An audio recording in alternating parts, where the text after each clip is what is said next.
engage the CSOs on the activities, the rules and procedures, the mandate, and as well as the model operation, that is the rules and procedures of the Public Petitions Committee, which is the newest committee of the National Assembly. I am Nuba, the committee clerk. The committee, we will start proceedings with press individually, and from there we will have individual introductions of everyone here present. We need to know each other. We need to interact because it's an interactive person forum. We need to understand who those watching or who is representing what institution within. So we can start with individual press.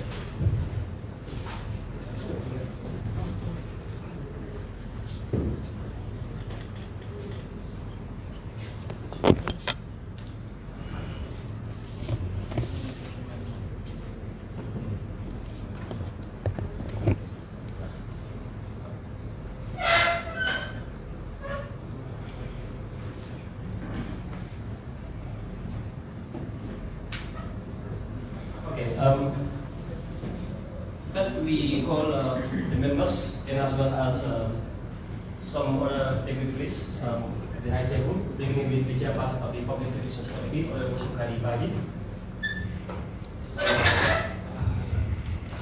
Honorable Suati Ture, member of the East and the rapporteur, the first rapporteur of the committee, kindly follow us in the high table.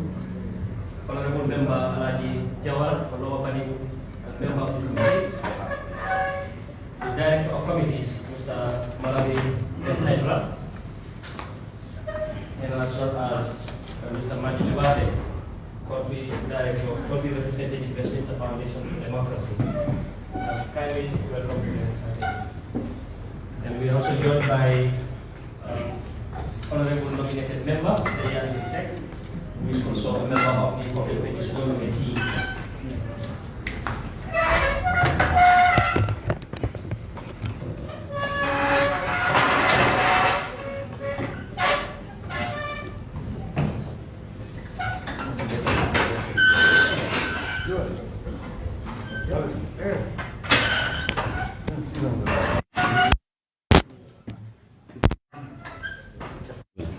Bienvenue, Madame la députée. Ça va? Non, non, pas de l'eau. Ça m'excuse.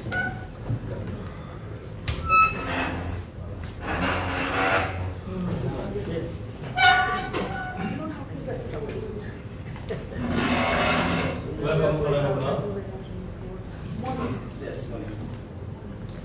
Okay, we will begin proceedings. First of all, with the welcome committee by the Director of Committees, Mr. Malawi 𝐿𝐿. He is going to wear two caps. He is not just the Director of Committees, but he is also representing the Office of the Clerk as the most senior technician of the National Assembly here present. So, we give the floor to Mr. Malawi 𝐿𝐿 to give us the welcoming remarks. Good morning, honorable members of the National Assembly, Westminster Foundation Contribute for Democracy, distinguished participants, press and all hearing present. It is with great honor and privilege to be part of this event, bringing the National Assembly closer to the people.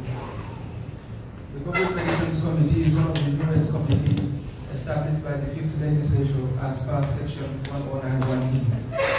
We gave the National Assembly the powers to establish such other funding or other committees as it considers necessary for the exercise of its functions. The Public Petitions Committee receives and considers grievances from public in the form of formal written petitions. Standing Order 125, 1A, B, and C mandated the committee to consider public petitions addressed to the Assembly, to decide in cases of dispute or admissibility, and keep under review the public petition system. While Standing Order 125.3 tasked the committee to consider in accordance with the provisions of the standing orders any petition addressed to it. As the name indicates, it is important that the public know that such a committee does exist in the National Assembly to enable them to channel their concerns for redress.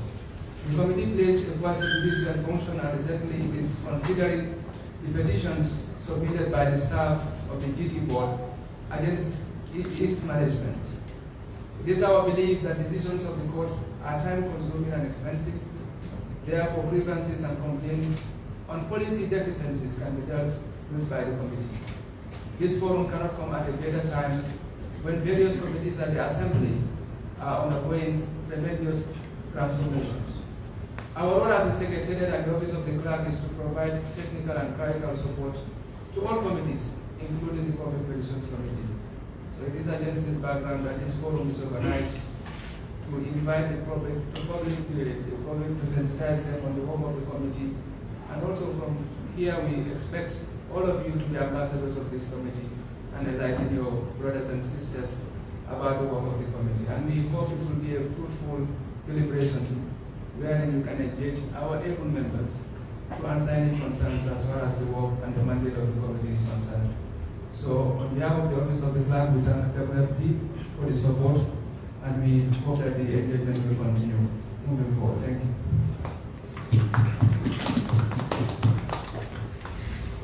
Thank you very much, Mr. Hedward. Next on the agenda, we have the country representative of the Westminster Foundation, Mr. Mali Jabali. Mali, of course, is a household name in the Gambia, we all know. I think he needs this forum more than anyone else. I don't need to reveal one or two things for having channels of petitions and then they were deemed inadmissible. It is important that not only him, but also everyone here understand what constitutes an admissible petition. Yes. So on that note, I will pass the baton to Mr. Mali, the representative of the Westminster Foundation, whose efforts this forum is possible.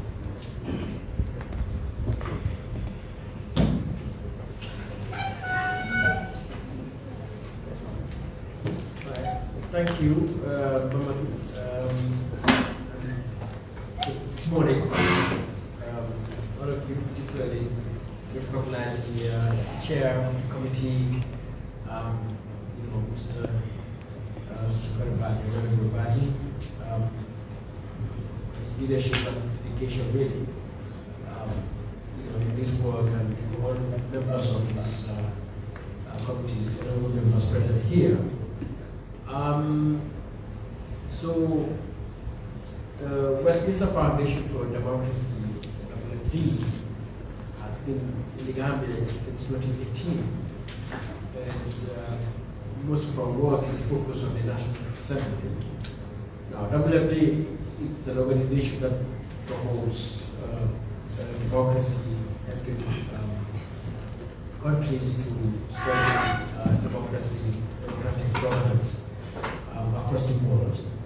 And so Gambia office is probably the youngest office of that endeavor. We work mainly inside the National Assembly, that is working with the Office of the Clerk to help build the capacity of various structures and staffs of the National Assembly. On the basis that for a National Assembly to be efficient and effective, if there are strong, competent staff and structures, they help to serve the members better. Members of National Assembly come from diverse backgrounds, and they're elected based on a term, and so they are not necessarily experts in everything, but they deal with everything, because the very life of the country rests with the National Assembly. There are functions in terms of representation, or in terms of lawmaking, or in terms of oversight, touches all aspects of life, social, economic, political, whereas health, education, security, everything you can imagine are issues that are put on the table before members to decide. So practically, our life rests in their hands. But as I said, National Assembly members, like MPs across the world, are not experts in everything, but they deal with everything. And this is why it is important that the National Assembly as an institution has the necessary structures with staff with the necessary competence, capacity to provide, to enable, to facilitate members to obtain the right information, provided with the right analysis, so that they will be able to make informed decisions. And when they do that, that is what impacts on our lives in our homes and streets and workplaces and in our communities across the country. So therefore, when you look at it, the National Assembly is as good as the members of staff. And National Assembly members will do their job better if they have very competent members of staff behind them. And so this is why WFD is not mainly focusing on members. It is looking at inside the National Assembly to strengthen the structures and to build the skills and knowledge of the staff. That's under the office of the clerk. In this particular case, though, we are supporting the Petitions Committee because part of our work also in the National Assembly is to bring the National Assembly to the people and bring the people to the National Assembly. Because the National Assembly is the people's house, and they are representing the people. Ordinary citizens like you and me, all citizens need to know what the National Assembly is doing, and because we can contribute better also to enhance the work of the National Assembly, to help our members to do their work better. So the Public Petitions Committee, if I'm right, is the newest committee set up about a year or two ago, and in some sense one can say is the most public-oriented committee, because this is one committee that receives, information directly from citizens to express their issues and concerns. So it's a very important committee. But for it to do its work well, it needs to interact with the public. The public needs to know what the committee is about, the processes of the committee, so that the people can engage. Otherwise, the committee will be rendered useless if it is not receiving petitions from people, simply because people don't know the committee exists and how the committee works. And as the moderator said, even myself, I have submitted a petition and they say it's inadmissible. So that must be out of my ignorance of what kind of petitions to send to them, what are the requirements. So for WFD, as I said, this all comes within the framework of strengthening Gambian democracy. And so I'm happy we have this event, and I think we have brought very strategic members of our society, journalists and civil society and local councils, so that they can become conduits to also spread the message. But WFD support for the committee will go beyond this to have many more public engagements.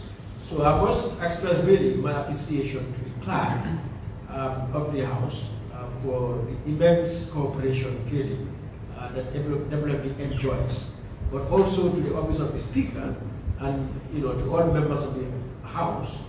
And in particular, in this instance, I think this is the committee, this is the only committee we've really worked with directly, but it's amazing the huge amount of cooperation we've received from the chair and the members.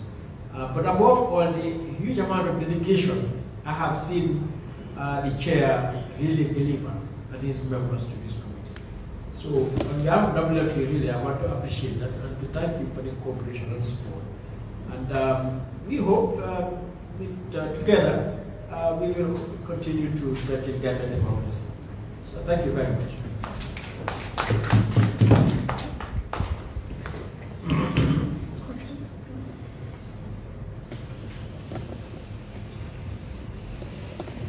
Thank you very much.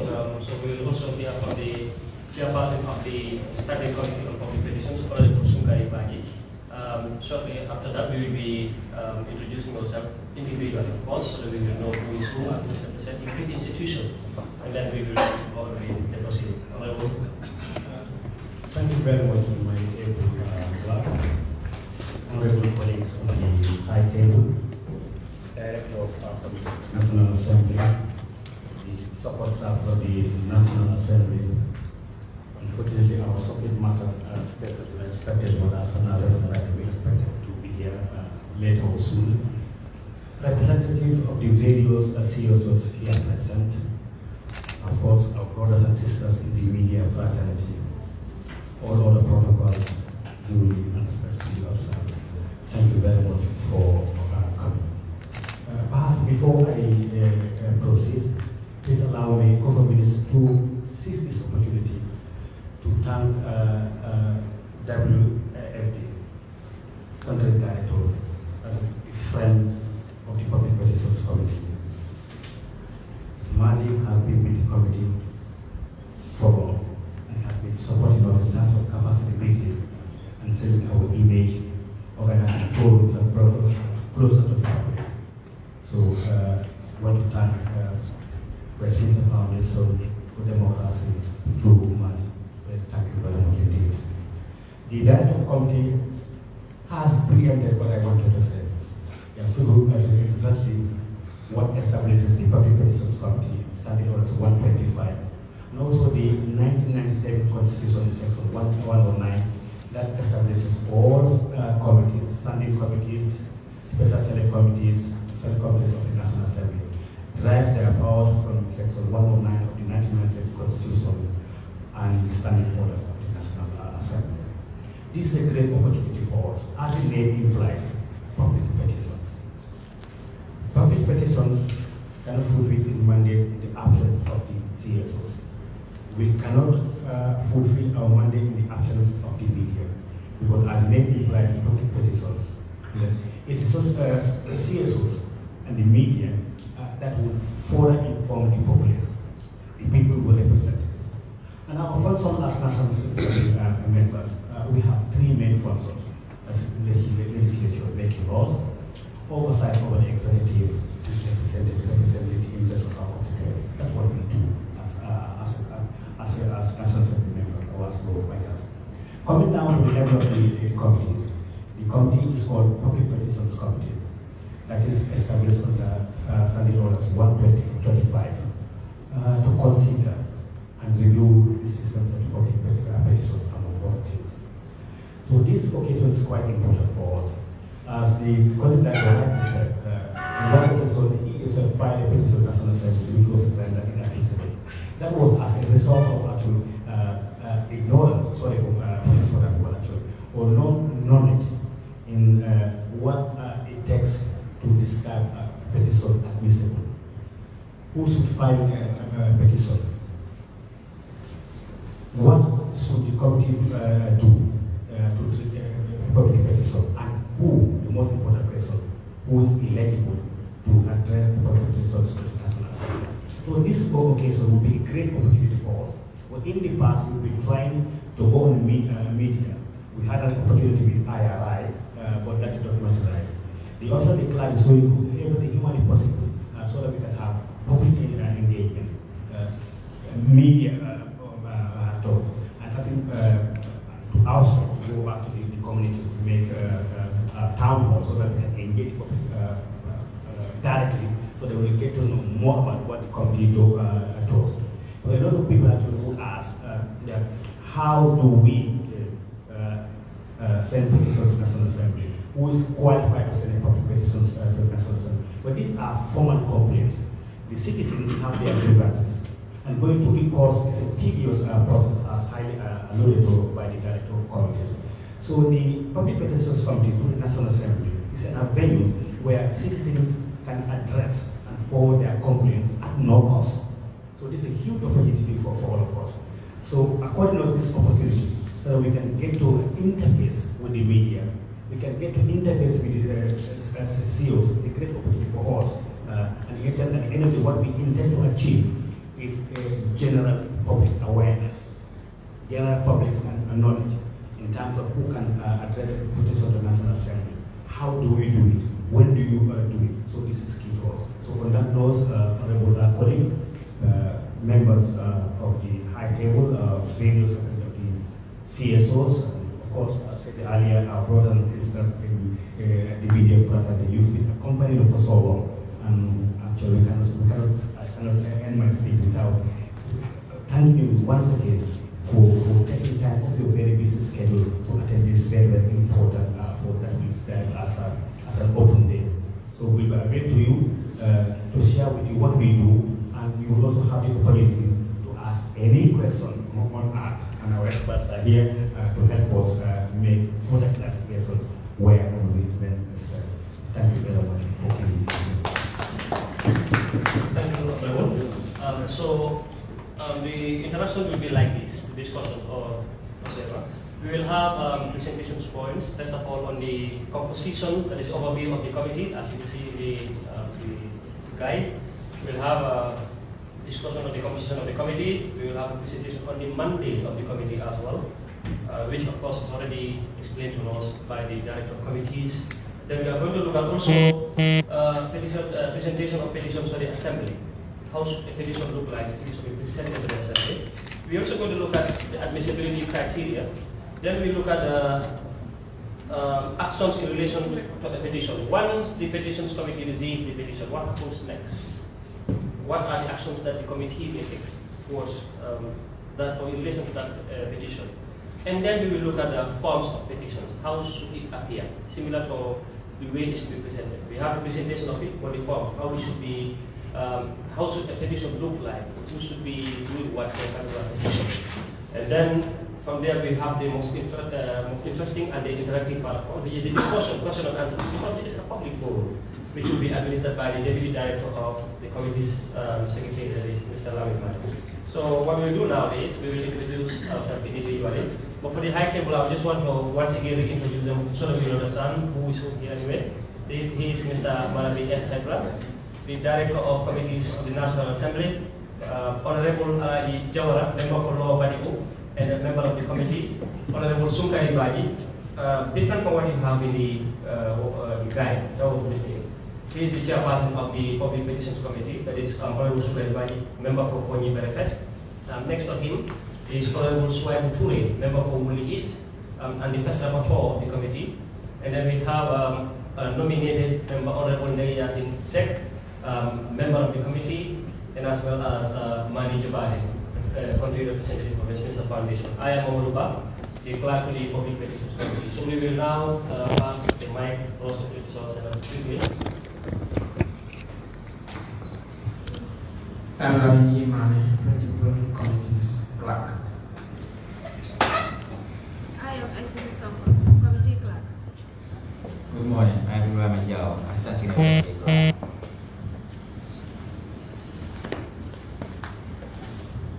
Good morning, everyone. My name is Madlami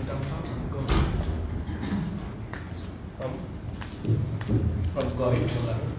Please, your name and the institution you represent. Okay, I am Councillor Karamo Size, Talene Sadwar, KFC. I am Karim Gabo, Councillor Sirakunda Bardes, KMC. I am Babu Chan, GRTS.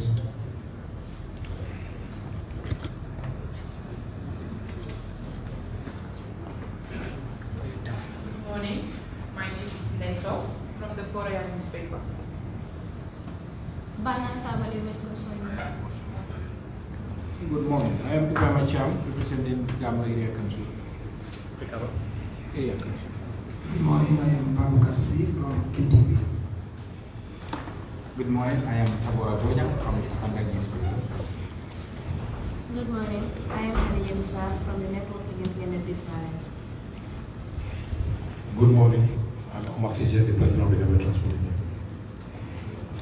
Good morning, my name is Samus Baijao from Kefat. Good morning, I'm Usman Jallo, working for WFD.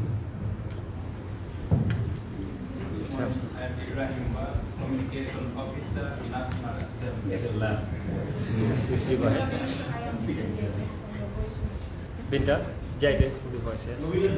I'm Yusuf Taylor from 𝐏𝐻𝐿. Say again. Yusuf Taylor, 𝐏𝐻𝐿. Yes. Samakat. Good morning once again. I am Ibrahim Ba, Communication Officer, National Assembly. Good morning. I am Binta Jenge from the Voice newspaper. Good morning, I am Ismail Sonko from the Point newspaper. Thank you very much. I guess So we have about 10 institutions present. So what we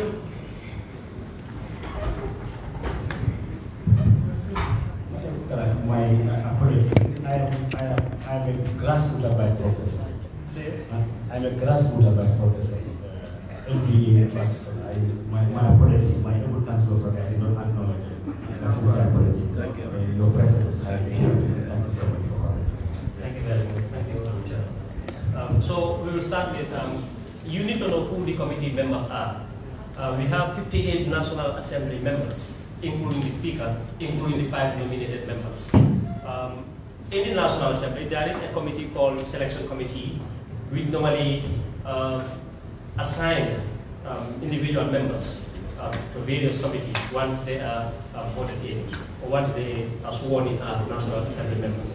Now, Video Commission Director of Committees explain the composition. The Public Petitions Committee initially consists of members from 5 different political parties. Presently, we have 8 members. Hopefully, in the next, so we have 9 members. In the next Parliament, we will have 8 because that's where the new standing order will take effect. Presently, we have Honorable 𝐶𝐬𝐬𝐬𝐬. We also mentioned the political parties that they represent. From the APRC, is the chairperson and the convener of the committee. He is the member for 𝐂𝐬𝐬𝐬𝐬. We have Dr. 𝐿 who is the member for Upper Plateau West from the United Democratic Party, the UDP. He's in absence at the moment. He's not in the country at the moment, so he will join us. Then we have Honorable 𝐿𝐶𝐬𝐬𝐬𝐬𝐬, a member for Woolly East, and then the first rapporteur of the committee, he is from the PWS, yeah. And then we have nominated member, and they as said, in the committee. We have Honorable Fatou Jawara of 𝐶𝐚𝐭𝐢𝐿 constituency, independent. We have Honorable Salif Bujao of Jokatu, independent as well. We have we have Honorable Alaji Jawara of Lower Badibu, independent. And then we also have Lamin FM Konta from Congo East, who is from the UDP. This is and Honorable Amadou Kamara of Nyadija constituency from the NRP. So that's the composition of the Public Petitions Committee. We have 2 subject matter specialists in Amadou Kujabi, who we really expect to join us as well, and also as Ahmadi Jallo. Those of you who come into the National Assembly attending proceedings of the Petitions Committee, you normally observe, see their role performance, and supporting the committee all the way to making sure we get what we really want and to hear what we really want to hear, what the public want us want to hear actually. And then I am also part of the technical support, technical staff from the committee secretariat, Mohuba. And then we have also Mr. Lamin Diba, who initially was a research officer, but presently the senior legal officer of the National Assembly. So which means we were 2 caps supporting the committee. So basically, the committee has 13 members and support staff. The members come from various political parties, and interestingly, almost all the regions, probably maybe Banjul, almost all the regions in the country are represented in the committee. We have members from URR, members from LRR, members from CRR, and such like that, and members from the West Coast region, and then from different political parties, from different aspects of the society. Others representing youth group, others representing people who are differently able, and as well as others representing various interest groups. So this is why it's important that the committee get complaints from the public. We feed on what the public gives us. On that note, Honorable Speaker, sorry? Chairperson. No, I'm not in the chamber. So we'll now go to proceedings, starting with the mandate of the committee, which will be brief, and from there, Honorable Chair, we can go on with the admissibility.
Thank you very much. We now proceed. Good morning. Doing some consultation with our technicians, and we are now good to go. Good morning once again. Public petitions committee. Perhaps we need to define what constitutes a petition. From our point of view, a petition is a formal complaint by an individual or group of individuals, an institution or organization. That's our understanding of the definition of a constitution. And then from there, we are able to do our job according to the standing orders. And also section 109 of the 1990 Constitution, where we drive our powers.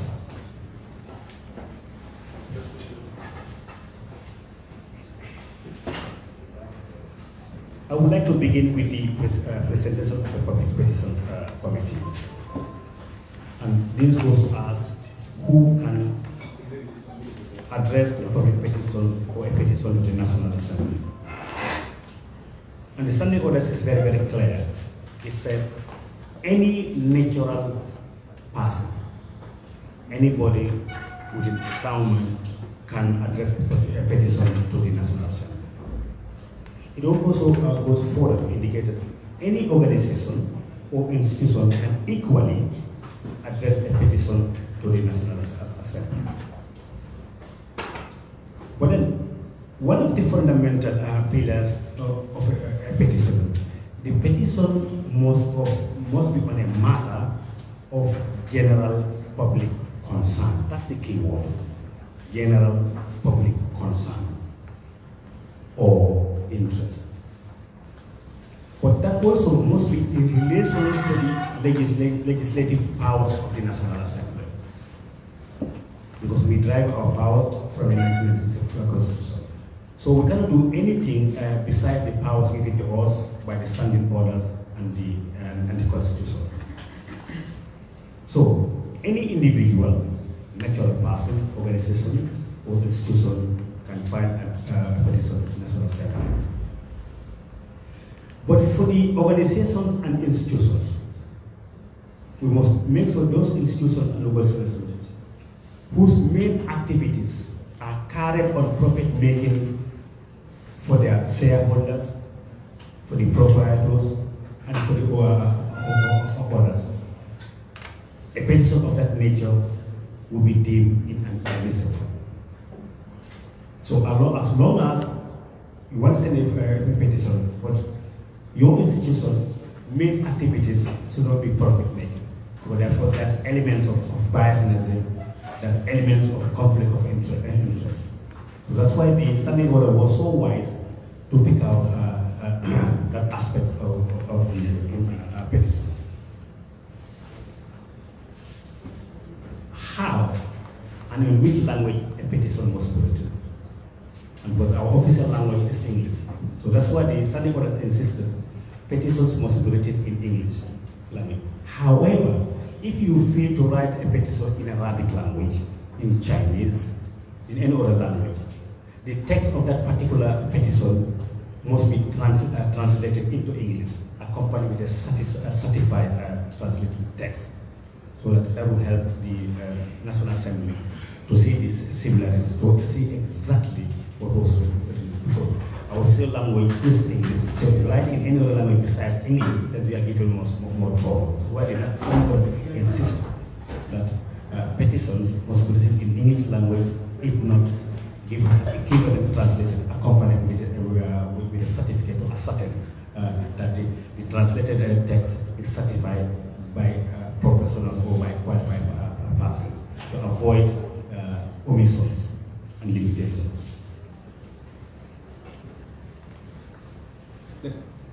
how do you send a petition? The petition must be sent to the office of the clerk of the National Assembly. A petition can also be sent to the office of the National Assembly through a member, but the member himself, like myself, I cannot send a petition to the National Assembly. But if my constituents, an organization in my constituency has a petition, they can hand it over to me. I can hand deliver it to the clerk. But per se, the National Assembly himself or herself cannot, by outstanding orders, file a petition to the National Assembly. That's what we've been guided by our National Assembly orders.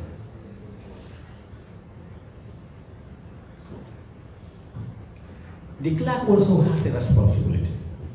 If I write my complaint, and as I said before, that petitions are formal complaints by individuals and institutions. And these include, of course, people's rights being seized, pain being inflicted on individual as a result of abuse of office or other related activities of human beings. So they are concerns. So as soon as this petition is addressed to the clerk within 7 days, within 7 days, to review the petition. After reviewing the petition, means it has to go certain criteria. If we don't put criteria of certain petitions, the National Assembly can't function, because every day you will receive a petition. Even the young they have a problem with their wives, they will petition the National Assembly. So they have to go certain examination means criteria, actually, to make sure, in real, as I said, petitions must be of general public concern and interest, not husband and wife. So that we can really be given the opportunity to deal with issues that concerns the public, to enable us with our limited time to adequately and effectively deal with them. So the clerk will read. He also have his experts who will help him, looking at the dictates of the standing orders and the 1997 Constitution. So yes, number A, it must be written in English. He takes that. Number B, it must be decorous. The language must not be offensive, and the list goes on. And after checking all those things, and he is confirmed to the best of his ability, advice of the technicians, and a petition is deemed to have passed, and then that petition will be described as admissible, and then he will file that petition to the public petitions committee. But he must also write to the petitioner or petitioners to indicate, I'm sorry, your petition is admissible. Where need be, the clerk can also has the mandate by law to help the individual just to make some little adjustment. To say, okay, this is missing, but if you do A, B, C, or D, then your petition would be admissible. So you can also advise and help guide individuals to make sure the petition meets the requirement. And then he must publish all those petitions we receive within very reasonable time, so that the public will be aware which petition is admissible, which petition is not admissible, so the clerk must do that. Further, the petitioner or petitioners also have the right to appeal. They have the right to appeal, because the clerk of the National Assembly is a human being, he may hear. So if the petitioner or petitioner feels that and insist that our petition is really admissible, they can appeal. If they appeal, or he or she appeals, the appeal letter now will fall in the hands of the committee, our committee. Then we will also review and see whether actually the decision of the clerk was right. In the event whether the clerk has erred, and we are satisfied that it is admissible, we will overrule and say it's admissible and give our receipts to that effect. And the same communication will come to the individual, and then our process will continue. So for this type of the presentation of the public petition, these are the key things that are contained in the standing orders. And this is what actually in brief, that's what we do. That's what we like to share with you: how, who, when, why a public petition address the National Assembly. admissibility. I think this is key, and our flag during his presentation to this man, a household name in Uganda. Imagine why a petition is admissible. What do you say? What would you think must have gone wrong? Because maybe lack of knowledge, certain information, lack of awareness. So this is the golden opportunity for all of us to grab. But if you have known that he has followed certain procedures, probably he will have adjusted. If he as an individual, as I said, it worked in an organization whose main activities is premised on profit making, perhaps he would have used other individuals to exempt himself to allow his petition to go through. But that was as a lack of a sort of lack of awareness on the procedures of the 1997 Constitution, understanding of the National Assembly regarding public petitions. So it appears I think my time has run out. I've been informed that the next presenter would be Honorable Toure on Honorable Jawara on presentation. I nearly went admissibility. My I'm very sorry. The politicians don't stop there. They keep talking and talking at all. So I nearly went to his presentation. No, actually, I have the stamina to go on, but I've been flat. Also, your time is up, so we must hand over the mic to Honorable Jawara to deal with that aspect of the presentation. That's admissibility by Honorable Alaji Jawara.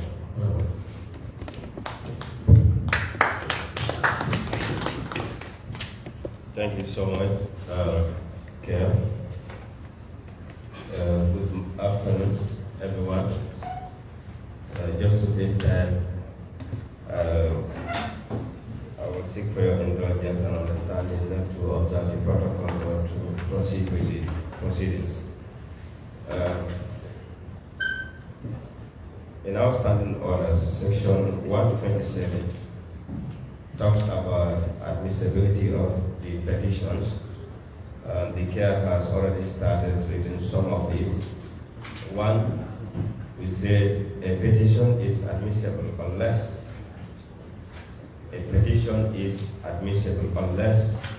some of these things that I'm going to call are there. It is not in proper form. It is not in proper form simply means the criteria that were set for the petition to be in order. If those criteria were not met, which means this petition is unadmissible. And also, if it is frivolous in the sense that it is also nearly talking about the same thing, criteria that's supposed to be met in order to make sure that this petition is not offensive, the languages are there, and also all the procedures that the petition needs are on intact. And C is talking about breaches any enactment or rule of law, which simply means we cannot accept petitions that breaches any enactment or rule of law, which means that will be out of order. So petitions that contain that will not be acceptable by the committee. And also, D is talking about, it refers to any matter in relation to which legal proceedings are active. This is talking about things that were already in court. Such things cannot be admissible by the clerk or the committee. If a case is already at the level of the court, we as committee, we cannot take any petition that related to that. And he is talking about it contains language which is offensive. We already spoke about that. Like a petition should contain languages which are civil, but not otherwise. And F is talking about it fails to raise issues on national policy or practices. I think this is very clear. Everybody understands that a petition it should not fails to raise issues of national policy or practices. And G, request the Assembly to do anything which the Assembly clearly has no power to do. You know, we as the National Assembly, we have powers, but at certain point, our powers are also limited. There are certain things that we could do, but there are certain things that we could not do. So, subsection D is explaining that also to us. When you go to subsection 27.2, it is telling us that the Public Petition Committee shall decide on the admissibility of any petition that is the same as or is in substantially similar terms to a petition brought during the mandate of the Assembly. What this section is explaining to us is that the Public Petition Committee shall decide on the admissibility of any petition that is in the same as other petitions that are admissible by the clerk or the committee itself, is in substantially similar terms to a petition brought during the mandate of the Assembly. So this is telling us that we should not, a Public Petition Committee shall decide on all the petitions that are coming to the committee, because as the chair already says, the clerk is a human being like any other person. And we as members also, we are human beings like any other person. Like for example, if the clerk made a mistake, we should rectify that. That is why the emphasis is there. The Public Petition Committee shall decide, which means it is our mandate to decide whether to accept this or not. So if we go further, it is also telling us further that the clerk may give such directions as are necessary to ensure that a petition is amended to comply with the standing orders. If you send a petition to the National Assembly, you meet certain criteria. The clerk also has the right to help the petitioner to make sure that the petition meets the standards. So I believe, just to save time, these are some of the criteria that will warrant a petition to be admissible to the National Assembly. Honorable Chair, thank you, sir. Thank you very much. By the clerk, we are not talking about the clerk of the committee, we are talking about the clerk of the National Assembly, who is technically the overall head of the National Assembly services. And then we need to understand it from that point of view. These are some of the criteria, the rules, or some of the guides that you need to follow in order to submit a petition, in order for your petition to be deemed admissible. There are instances where we receive a petition that the avenues or the institutions that you need to follow are not existed yet. For example, there is a land issue or land dispute, and you just submit a petition straight to the National Assembly without going through let me say the units or some of the institutions that could address it immediately. Then the committee may file you back, and I'm sure the chair will talk about that under Standing Order 128. So the standing orders are what that guides the proceedings of the National Assembly. Your petition has to be written in English language. It has to be in very simple wording. It should not be containing any offensive words, and it should be a matter of national or public policy issues. And it should not be based on economic, or let's say vested economic interest. Because there are times that we receive some petitions from some individuals who they are having direct economic benefit, profit, or like a businessman, for example. Even if it might have some economic, public policy issues, but you are having a direct economic benefit, then the public petition, that petition shall be deemed inadmissible. So it shouldn't be based on any direct economic benefit or interest. And it should be based on the matter of public concern, not private concern at all. So we will hear from Honorable Ture, the rapporteur of the committee, to talk about the presentation. How should the petition look like in order for it to be deemed admissible by the Assembly clerk? Point of order. I think I've dealt with that. Probably will go on actions in relation to petition. We will look at, I was intending to look at it line by line so that we will have a deeper understanding.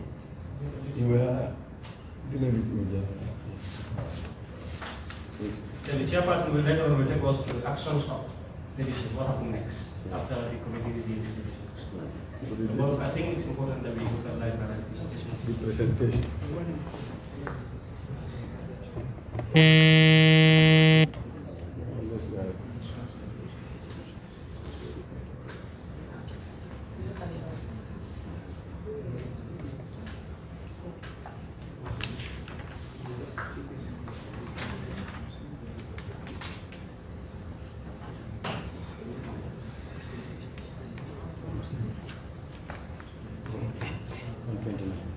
Yes, because the chair has dealt with the presentation. In section 129 of our standing orders, which deals with the forms of petitions. That means that you can have different types of petition. It's not just one type. Every person shall be addressed. Every petition shall be addressed to the Assembly and shall conclude with a clear, proper, and respectful prayer, reciting the definite object or objects of the petition or of the petitioners. So, if you write a petition, the petition must be very clear. What are you complaining about? What is the complaint? You have to, for example, your first paragraph should deal with exactly what you want to complain about, as well as anything that is important in the petition. You need to include those ones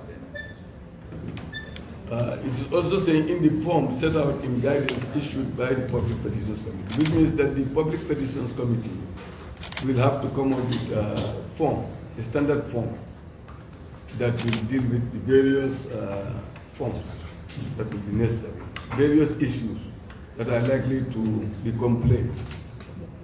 Yes, like in a form of a questionnaire, people will just simply be writing the answers. So that will make it very easy for the petitioner. It will also make it very easy for the committee to understand your petition.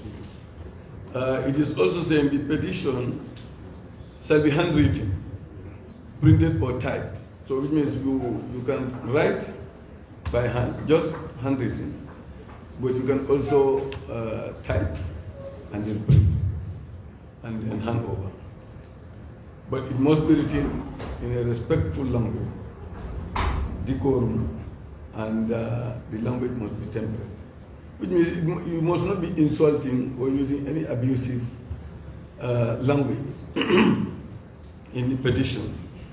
You simply interested in what you are complaining about, and then you are giving evidence where necessary for the committee to be able to scrutinize the problem. The petition shall be free of alterations and interlineations in its text. Which means if you write a petition and then you start cancelling certain things, and then dropping things and trying to replace them, it may create some difficulties. So you must avoid, or the petitioner must avoid making those type of mistakes.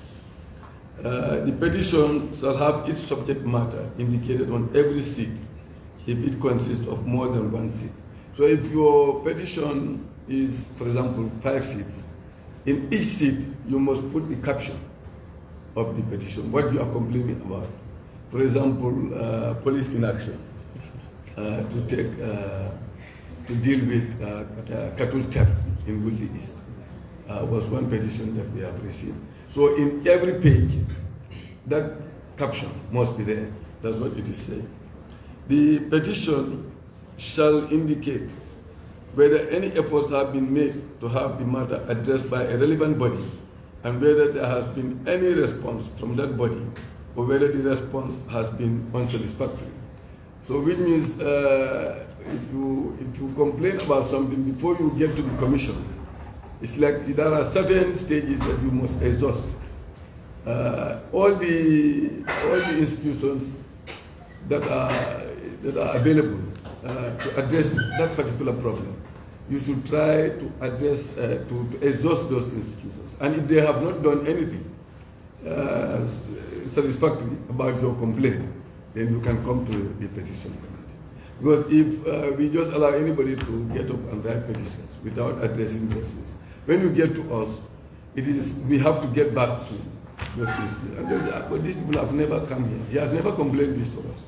So it's like, it's better for you to deal with all those institutions or authorities for them to address your situation. And if they don't, then you can come to us. The petition shall indicate whether the issues in respect of which the petition is made are pending before any court of law or other constitutional or legal body. So if there are many journalists here, I believe. If any matter is before the court, nobody should deal with that apart from the court. Nobody should even comment on that matter, otherwise it's going to be sub judice. It can be contempt of the court. So the committee also will not deal with any issue that is before the court or any constitutional body where it is pending. We'll have to wait until you exhaust all those ones, and then you can come to us. The petition shall subject a paragraph K contain the names, addresses, ID card numbers, signature, or thumbprint impressions of the petitioner, of petitioners, or of every petition where there is more than one petition. So you must indicate just these things that I have said: the ID card numbers of the petitioners, the signature of the petitioner or petitioners, or thumbprint of the petitioners where they cannot do the signature, etc. Must be indicated on the petition for it to be admissible. H, the petition shall contain only signatures or thumbprint impressions, as the case may be, and addresses and ID card numbers written directly onto the petition and not pasted thereon or otherwise transferred to it. It's like what they call the original. You cannot thumbprint somewhere and then transfer that. You must do directly on your petition, or do your signatures directly on the petition. The petition shall not have any letters, affidavits, or other documents annexed to it. You don't need those ones. It's not a court, so we don't need those ones. We just write, as I said above.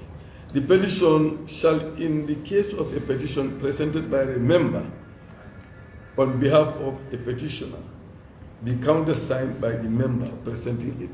So if, for example, the case I am citing, the petition that comes from Bulli on the police inaction, if I am the one who is hand delivering it, then I also need to sign it, so that it is known that it is, yes, it's written by these petitioners, but it's brought by a member of parliament of this area. That must be clear. And K, the petition shall be signed by the petitioner, or if the petitioner is unable to sign, by a witness in whose presence the petitioner shall make his or her mark on the petition. So if the petitioner could not make a thumbprint on her own or his own, then she should do that in the presence of a witness, and that witness also should, sign to show that this thing has taken place in my presence. So in short, these are the forms of the petition that is required by the committee or by the commission. Thank you very much.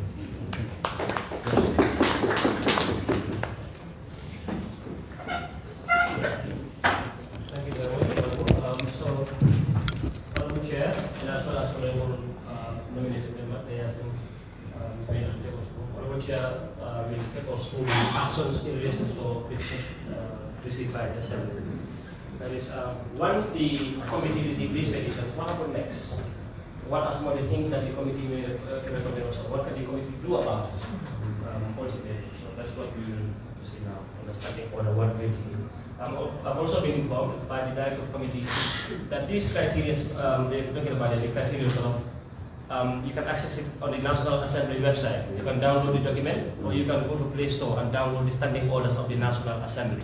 And I think journalism is very much important for you to understand not only what the public petition deals with, or what are the rules governing the petition, but entirely the operations of the National Assembly. So you can access it on the National Assembly website, assembly.gm, or you go to Play Store and then download the standing orders of the National Assembly. Honorable Chair, you can go ahead. Thank you very much, my able class. The National Assembly is an institution with a citizenry has high hope. That's why the citizenry looks at the National Assembly as a last resort when they do their own internal things, and they can't find any way. They say, now let's go to the National Assembly, because it comprises of people's representatives. So as a result, the citizenry places a lot of hope and respect in the National Assembly. So once a petition is admissible, and the petitioner or petitioner are being informed that the petition is admissible, what comes to someone's mind now? Expectations. Let's see what the National Assembly, the Public Petitions Committee is going to do. That naturally, that will be the expectation. Now then we'll take you through how do we deal with the actions that we put in place to deal with admissible petitions.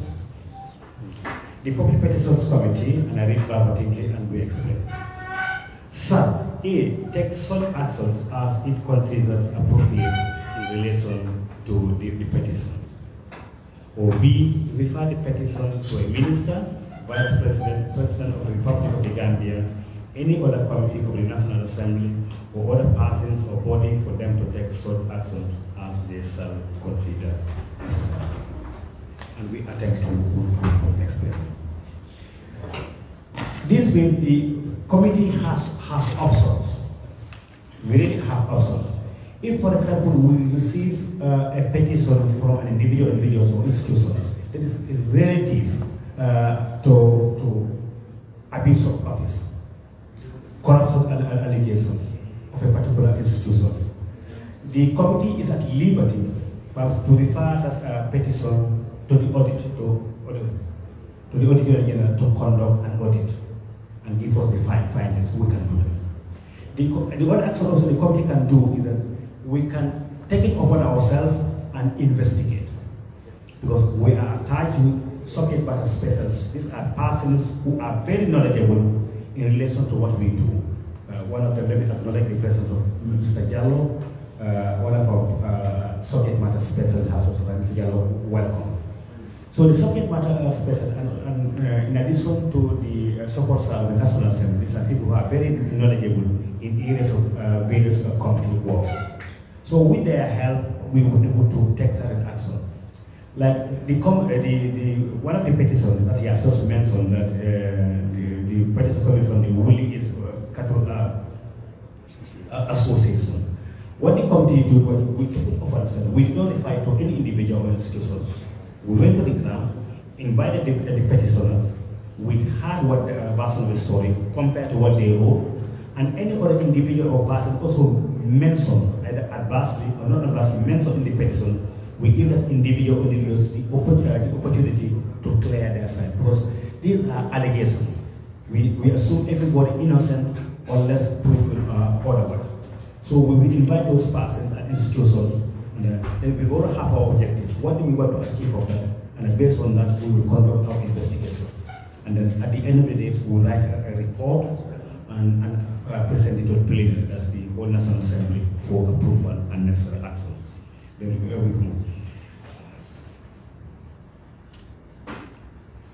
We can also the committee can also take all the action which the committee considers appropriate. We can also refer a petition to the relevant, depending on the nature of a petition. It's about corruption or financial matters. The National Assembly has a standing committee called FPAC. If it's public enterprises, we also have a committee that's relative to that. If it's local government, we also have a committee relative to that. So if in the opinion of the committee, a particular committee will be most responsive committee in dealing with that aspect of the petition. We are at liberty to refer that petition to that committee to take necessary steps and then report.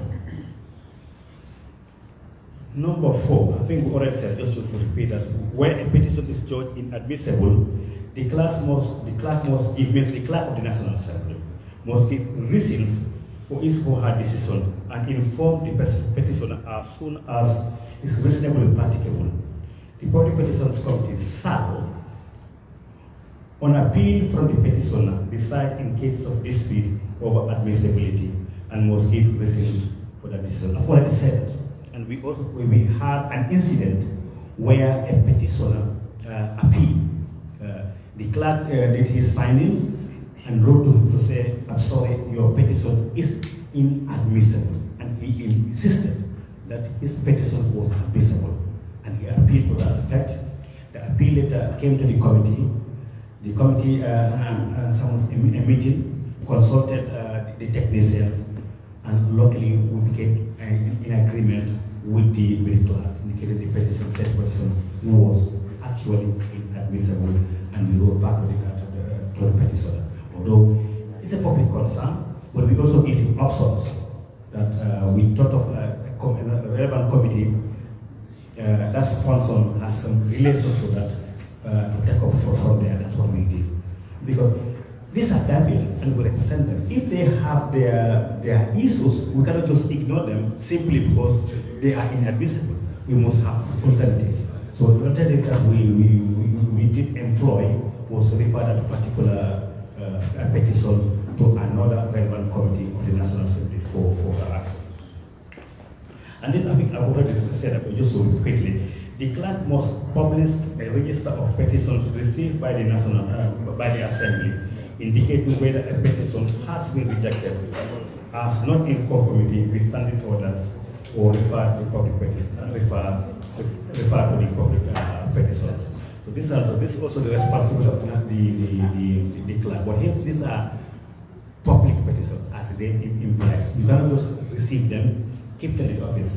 The public won't be aware of what's going on. So this is his mandate, his responsibility.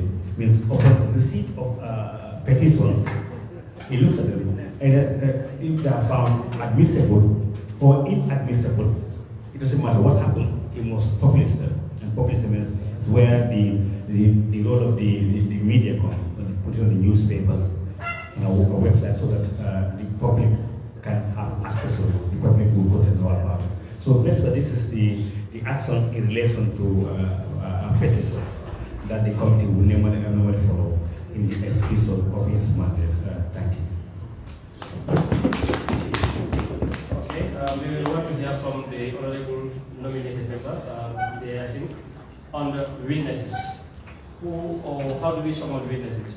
What are some of the things that the witnesses have to, or what are the privileges of witnesses under Standing Order 134 of the National Assembly? And also, what are some of the things that if a person is summoned as a witness, what are some of the things that you have to go through, some of the rules that you have to follow?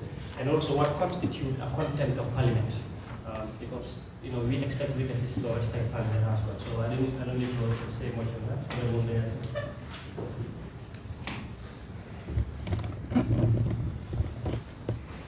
Thank you very much, Moderator. Good afternoon.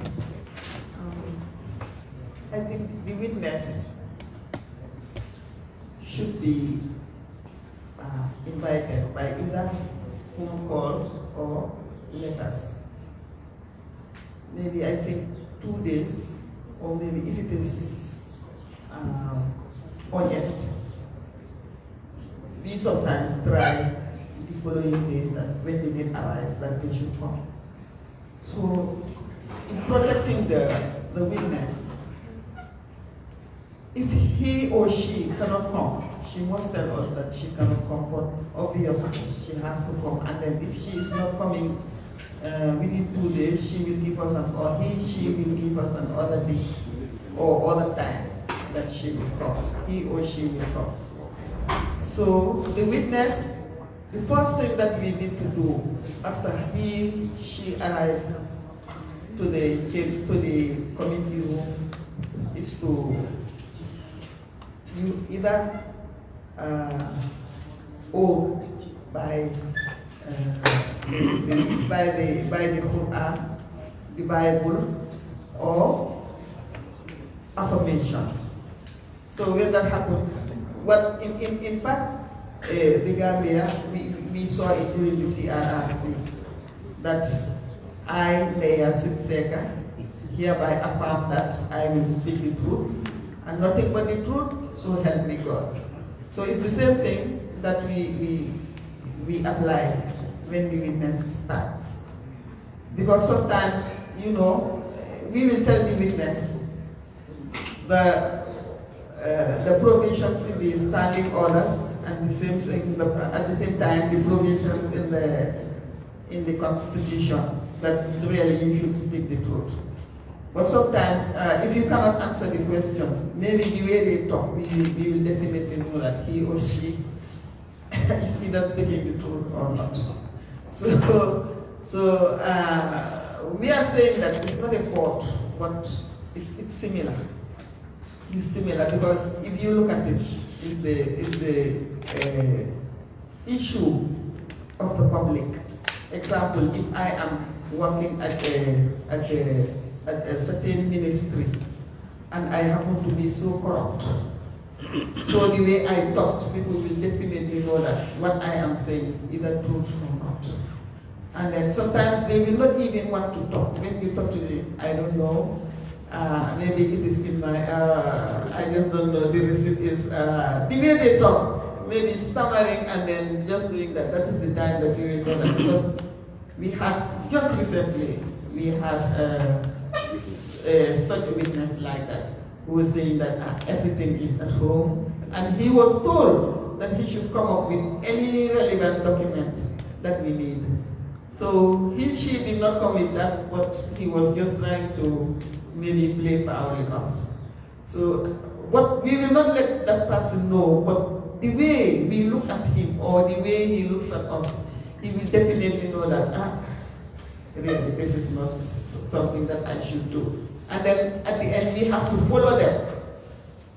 Following them to make sure that they speak the truth, and then, or because some of them don't want to come up with the relevant documents. And then maybe if you need the document from them, it might be changed or tampered with or things like that. And I think this is the first time in the Gambia. I don't think they know, they are aware of such. So, and I think when we continue or when we start or going ahead with this, I think malpractices or anomalies will be minimal. So, I think this is the witness, and the witness is to be protected as the police officer. Mr. Jallo, you are with me. You say that they should not be proved guilty until they should be innocent. Suspects should be innocent until they are in court. So this is what we use. We sometimes know very well that what is happening should not happen, but really we have to protect the witness. When he or she is talking, we have to listen to him. But sometimes, if you know that the witness is ready to comply, we can be nice with him. But if we know that very well that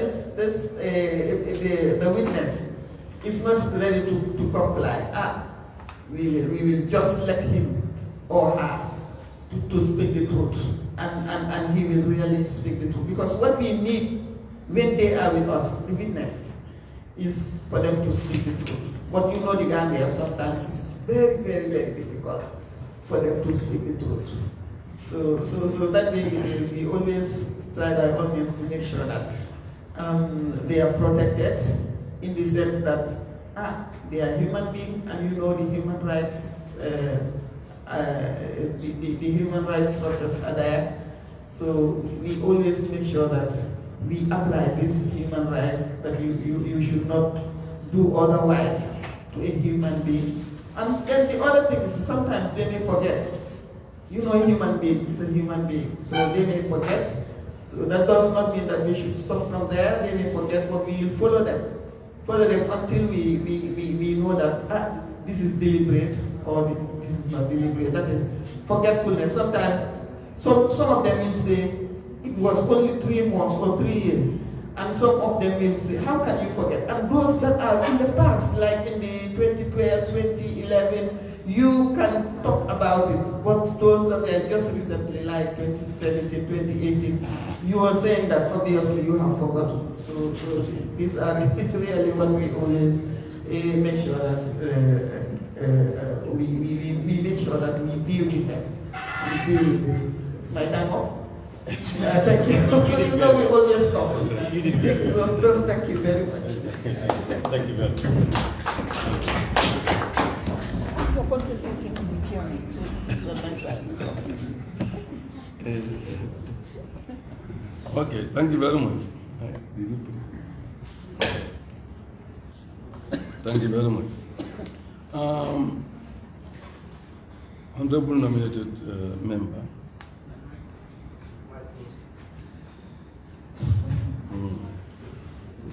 Has taken us through the witnesses. But clause 134 of the standing orders made very clear. I think there are 2 or 3 things there she did not mention. That is one. Witnesses have privileges. They also have rights. So it says in one, every person summoned to give evidence or to produce any paper, book, record, or other document before the assembly or the committee of the assembly shall be entitled, in respect of his or her evidence or the production of such document as the case may be, to the same privilege as if he or she were appearing before a court. So when you are a witness before the committee, they can request any document that they think is useful for them, and you are duty bound to produce that document to them. That's what it is saying. Just like when the court asks you to produce a receipt in respect of a transaction in a court, you must produce that receipt. Failure to produce that receipt may tantamount to something else. And in 2, it is also saying the president, where the president, the vice president, or the minister satisfied that the disclosure of the contents of any document sought by the assembly or a committee will be injurious to the public interest or prejudicial to the security of the state. The committee shall give consideration to such document in private and under such conditions as will prevent the disclosure of the contents of such document outside the committee as the case may be, and shall not publish the document or its contents. So if a particular document, if you produce it to us, we should take due care of that if it is injurious to the security of the state. Anything of that nature, we can see it in private. You cannot hide anything from the National Assembly members. But if it is going to be harmful to the state in terms of security and other matters, and we are convinced about that, we should give consideration to that and not publish such a document. And that means that if journalists are around, we must tell them to excuse us while we are dealing with that document. And C is also important. It says an answer by a person to a question put by the committee shall not be admissible evidence against him or her in any civil or criminal proceedings outside the assembly. If we give any evidence to the committee, that evidence shall not be used against you in court. For example, the Willie case, we have people who are giving us evidence, and they are adversely mentioned in the petition. But if they give us any evidence, no one can use that against them. Later, the police cannot come and arrest them and use that against them in court. They must use a different evidence, but not that particular evidence. So it is also saying, other than proceedings of perjury brought under the criminal law. So it is saying, if you are a witness before the committee, the evidence you are giving us will not be used against you in court. But if you tell us lies, you can be charged for perjury, and you can be taken to court, and court can punish you for that. Yes, the other matter is in 135. Well, that's a long one, but in short, if you are a member of the committee, you have to register your interest. If a particular case is before the court, you have to register your interest. You have, or in fact, recuse yourself sometimes. If you have direct pecuniary interest, you can recuse yourself. Otherwise, if it is otherwise, then you can just show your interest, and your participation will be understood by members. The register of interest has set out the registrable interest of members. The clerk of privileges, he has already explained all that, so I don't need to go back to that. In short, this is the addition to what the Honorable Member said. Thank you.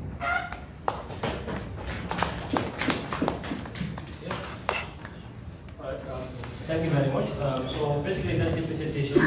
The next phase will be question and answers. I think interactive on disputes. Let me say the most interesting and the most important part of this whole forum. But just to reiterate what the honorable members, the last honorable members were saying, is that National Assembly committees have the powers of a high court. We know that. It's already in the Constitution and as well as the standing orders. We also have what we call as the Contempt of Parliament, Section 110. A witness coming or appearing before the committee is expected to cooperate with the committee, respond to questions, submit documents as requested by the committee, otherwise it will be injurious to the Parliament. And then tantamount to being charged for contempt of Parliament. That's another thing that we need to. However, they've also mentioned that in some instances we have some witnesses, like there was a time we have had a witness saying that, well, I'm not normally a public person, I don't want to appear before the cameras and so on. I don't want, what is a public petitions committee? It's not to be determined by the witness to appear before the cameras or not. It is the members who will determine that, based on Standing Order 134, as explained by Honorable Ture. One, which says that if the committee feels that the information you are to give or the document you are to submit is injurious to the security of the state, then the committee in that instance may decide to have the petitions in camera. Now, I just want to put one or two things. National Assembly, we of course want to follow the due channel of communication. As journalists, yes, I know we have the access to information bill, but again, it's an act. So yeah, it's already, yes. Thank you.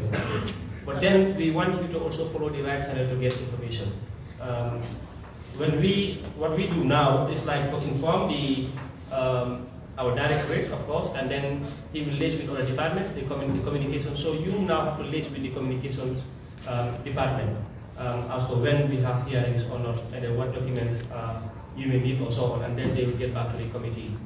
And then if the document, giving out that document is injurious to the state, or is affecting or is threatening national security, and I think, I'm sure you know the ethics of journalism very well. I don't think the committee will actually divulge such information which will be affecting the security of the state. So these are some of the things that we will need to clarify.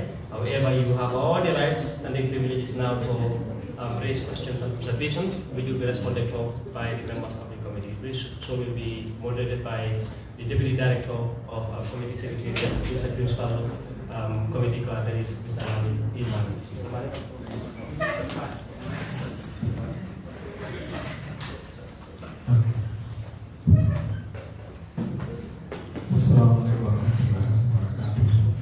Having started a bit late, I want us to be as judicious with the little time left as possible. And for coherence, I would rather we have a kind of one question first, get that answered. If there is any follow-up question or clarification, we deal with that issue completely before we bring another question. My fear is if perhaps we want to accumulate all the questions, then bring the answers one at a time, that could create some confusion. From the beginning to now, I know how much I've learned myself, despite being an insider. So I can imagine. And I would appeal to participants to perhaps again remind us about your name and the organization you come from, followed by a question. Then we refer it to the high table for the answers. The second mic will be on the floor. So whoever is interested in asking a question, just raise your hand, you'll be provided with the mic, and we'll all listen.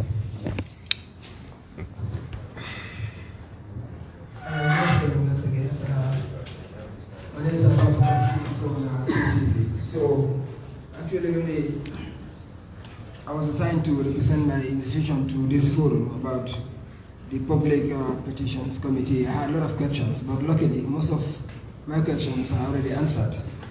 However, I just want any of you, the honorable members, to clear my doubt on the types of petitions. I know there can be a single petition and a public petition. And I heard during your deliberations, about the petitions that can be sent by more than like a group of people. You know, you will need signatories, thumbprint, and others. But how many people are we talking about here? You know, is there any specific number of like 10 or 20 that will sign that public petition or not? You know, and secondly, there are also sometimes online petitions. As we speak, there is currently one going on the issue of driver's license. That they need certain number of people online to sign this petition because we are tired of renewing our license every 11 months. You know, how do we go about this when they reach the targeted number and to submit it to the petitions committee? You know, and finally, when you receive a petition, it will go through processes before you start inviting witnesses. How long will this take? Is it going to be the same court ruling that can go for 2 years, 3 years of hearing, or not? We want to know, because the faster the better for us. Thank you. Thank you very much for clarification purposes. That is so we are all on the same page. Advocacy of QTV would want to know the different types of petition that could specifically be submitted to the committee, the number of petitioners, where the petitioner is more than one person. Do we have an upper limit, or do we have a minimum number for petitions submitted by a group? Now, what is the role of this committee regarding online petitions, and what is the duration of hearing? Is it going to be endless, or does the committee task itself with a limited period of time to get the petitions done with? Thank you very much for that wonderful questions. In the first place, forms of petitions of mention, particularly with the number, there's nothing like the upper limit or the lower limit. Because with the current petitions we have, one emanating from Woolly is, we have up to more than 10 petitioners. The one from the GT board, close to 6, 7. So in short, there's nothing like upper number, or that's limited. It depends on who. And to make it short also, whether online, see, online is just kind of communication. As we go digital, I think you remember those days we write letters. Before a letter gets so long, so it takes months or something. But now with technology, as our lives are made easier, and communication is also faster. The clerk may accept that if it meets the requirement, because signed, printed, and those sorts, and it meets the requirement. What matters actually is the petition reaches the office of the clerk when it passes the exams, meeting all those requirements. If that's intact, we have no problem about that, and the clerk will not have any problem about that. And the duration also, no, there's nothing like 2 months or 3 months. Time, there's no time limit. We agree with you. We had 3 petitions, and as of now, it's very unfortunate. So we could not even, we finished one, but the other one is taking us nearly 6, 7, 8 months to complete. But we are aware of that, and this is due to certain internal limitations in certain constraints and the like. But we are aware of that, because petitions are concerns of people. And if you sit on someone's right, someone is suffering, and you sit on his right, that's very unfair. But in short, there's nothing like time, and then we try to see how do we pass it. But that's what in 125, one of our mandate is also to review the petitions system. So we are looking at all these things to see how we fast track our activities. For example, if a petition we intend to talk about ourselves, we could have easily referred to the Auditor General or the police investigation to do that within 1 month. In fact, now that's what we sort of do when we know that we have saved, taking a lot of time to deal with petitions. I hope that answers your question.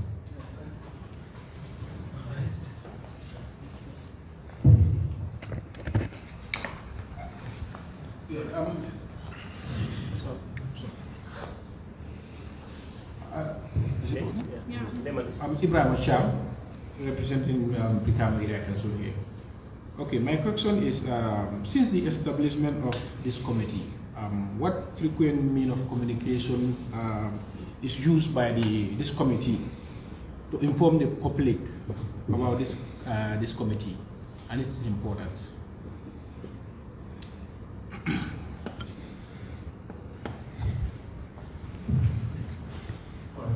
Thank you very much for that relevant question. As the name implies, this is public petition. But in the past, we have failed in our mandate to create that public awareness. It was until of recent that with the help of Westminster Foundation for Democracy, we tried bringing the media together. We also had an opportunity in the past with IRI to venture in what's called community outreach and town hall to go out to radio stations. All those were a program. And the office of the clerk also was attempting through our project to have that program so that we can go to the media, go to the community to sensitize the public about that. But those attempts, unfortunately, in the past have failed. So this is one of the things that we have to man. However, our clerk committee also actually had a good relation with the media, and from time to now, anytime that the committee interacts, he would communicate to the media to come and attend. But the best thing would have been to have forums like this on TV, on radio, and the like. But unfortunately, very frank for you, in the past we did not succeed in doing that. And as a result, a lot of people, the general populace are very vast, not very aware as what the committee does for them, slowly but surely.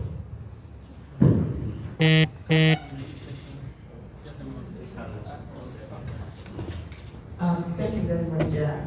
I think in addition, sometimes sensitization is always our problem as far as this country is concerned. So I think we are trying by all means to make sure that maybe programs like this, people will tend to know. And then all our programs that we have, or all our sittings that we have, all our coming together with the other engagements, and we always make sure that we invite the media so as they could have what the way we are doing it is what is lacking, and we really if we are planning to go to the radios, televisions, and newspapers. Thank you. Thank you very much. Babu Cham, DRTS. You talked about people filing petition to the Public Petition Committee. By exhausting all the avenues before filing the petition to the Public Petition Committee.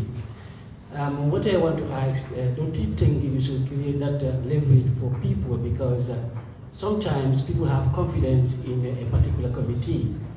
I may not have confidence at the local level, so I may go straight to the Public Petition Committee to file my complaint. Don't you think you should create that leverage for people to come straight to you, like just what do happen at court? People may not have confidence at the police or wherever. They may go straight to the court. But if you want me to exhaust all the avenues at local level, going to the alcalde or chief, where I may not have confidence, this may delay the process. And the other thing is, the Public Petition Committee, finally, when you sit over cases or issues, now your final decision, is it going to be a recommendation or is it going to be retributive? Thank you. Thank you very much for that important question. As I said earlier, excuse me, see, the Nyomikas are very intelligent. Anytime you make it open, they'll be filing petitions regarding their problems with their wives. So as I said, the National Assembly is an institution which is very, very busy and we have limited time. So therefore, actually, we must deal with issues which, as I said earlier, of general public concern and interest. However, I've said it that part of our mandate is to review the petitions system, because we are representing the people. We cannot watch people cry as a sort of the inability to meet the requirements of the standing models. We are aware of that. And then as time goes on, because laws are there to serve our interests. Where a law doesn't serve our interests, is as good as having no law. So it's important actually we look at it and review to align it what you have said. But as at the moment we have restrictions as which petition we accept so that we can deal with it effectively. And the other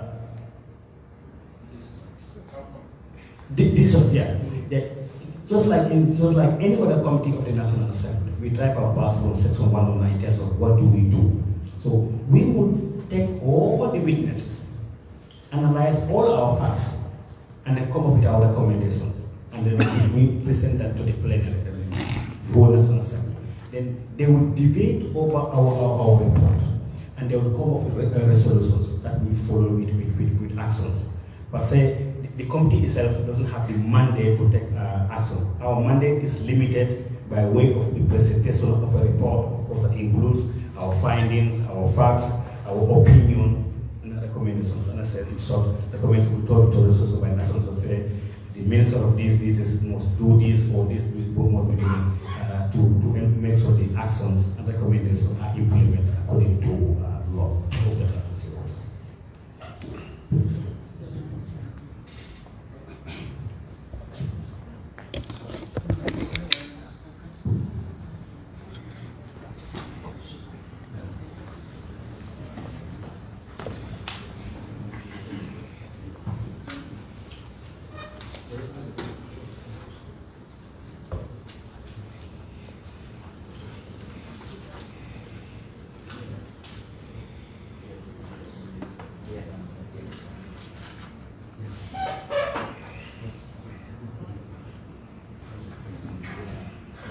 Thank you so much. I am Tabora Boyang from the Standard. I have two questions. So my first question was that kind of addressed by Mr. Babucham, but I'll still go with it. For instance, a petitioner must exhaust all means that are available within his means before coming to the National Assembly. So this brings my question as to is it not making it difficult for people to petition, people who find themselves at certain public institutions where they'll find themselves in trouble with policies if they have to go directly to certain institutions within their means. For example, if I am working at the National Roads Authority and I'm claiming some corruption allegations against the Ministry of Works, do I take my petition to the ministry whom I am accusing of corrupt practices, and they are my oversight authority, but they are in terms of exhausting my needs? Do I write to them or do I come to the assembly straight? That's my first question. Because when you said you should exhaust all your means, so I'm looking at it at this scenario, a staff working at the NRA, and we know that the Ministry of Works is the oversight ministry of the NRA. Do you take your case to the ministry if you are accusing them of corruption allegations, or do you take it to a more oversight body in terms of exhausting your means? Yeah. Okay, thank you very much. I think that's if you are complaining against me, you don't bring your complaint to me, you go to another body.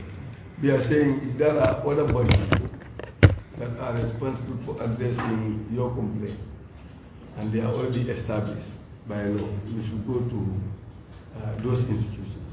For example, if you are a civil servant, and then you have problem with your employer, for example, in terms of your your gratuities and things like that. Then you don't, when you complain to your employer and the person did not address, you have the other option to go to the labor department or you go to the ombudsman. We are saying if you go to those institutions and still they did not address your problem, then you can come to us. That's what we are saying. It does not mean that where you agree, the institution you are complaining against, you don't need to go to those places. Your complaint will be just to ensure that they know that you are dissatisfied with what they are doing to you. But once they know that, you go to other institutions. And where you don't get redress, you can come to the committee. Finally, my final question is, like, who do you call, who do you summon to come and appear before you? Is it all persons that are named in a certain petition?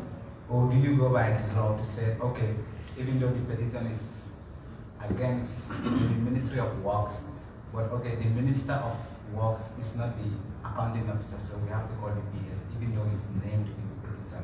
Or do you go by all advancements on past? Thank you. Yes, thank you. When you bring a petition, anybody that is mentioned there adversely, we will likely call that person. But we are also bound, we can call witnesses that are not adversely mentioned. If we know that they can give us evidence that will help us to understand the complaint. So we are not restricted.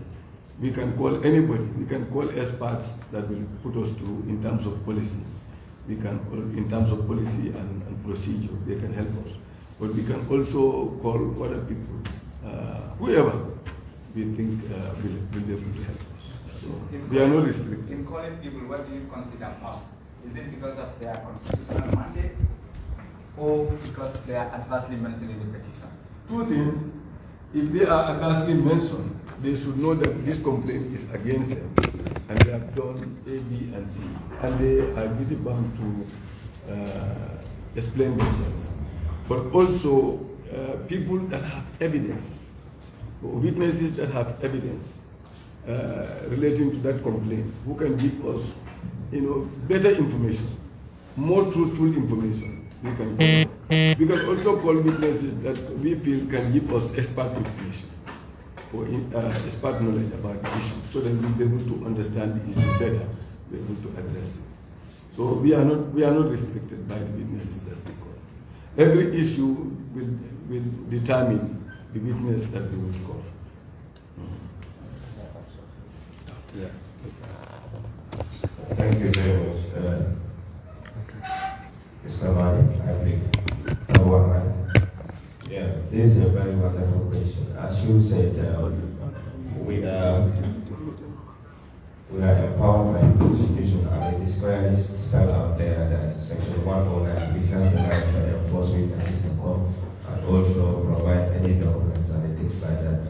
But to add on to what the Honorable Member has just said, like if you adversely mention somebody in that particular ministry or department or agency, like we call that person as a witness, and we feel that yes, Mr. ABC also is in that institution, we feel that when we call him or her, we will get additional information from that person to make sure that what you have said, it is true or not. We will invite anybody that we feel that we will get valuable information from that person. Thank you.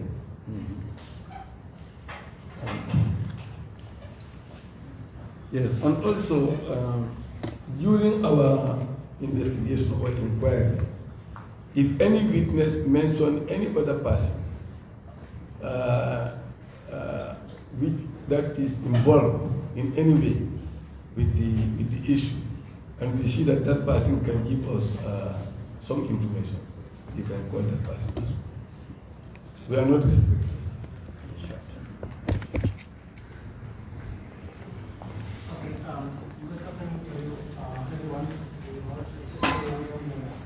Then I am from the newspaper.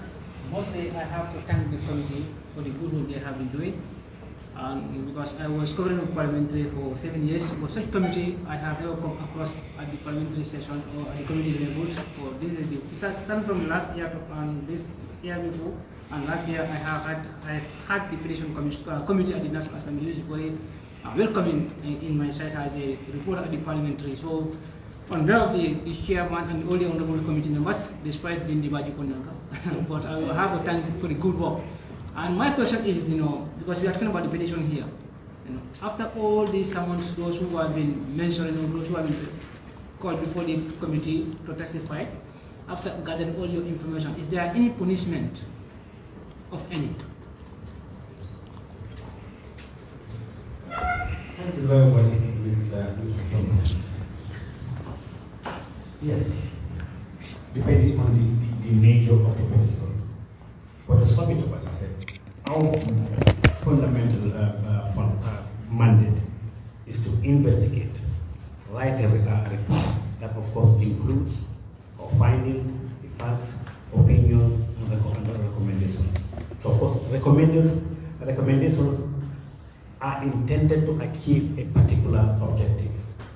If the objective calls for punishment according to our law, of course, any person found wanting actually will be punished according to punishment. But it depends on the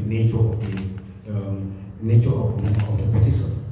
For example, if someone within our investigators is found liable for corruption, because the anti-corruption law is there, the courts are there, you could be reprimanded, so on and so on and so on. Of course, punishment is expected at the end of the day, depending on the nature of one's mistakes or commitments as per the petition.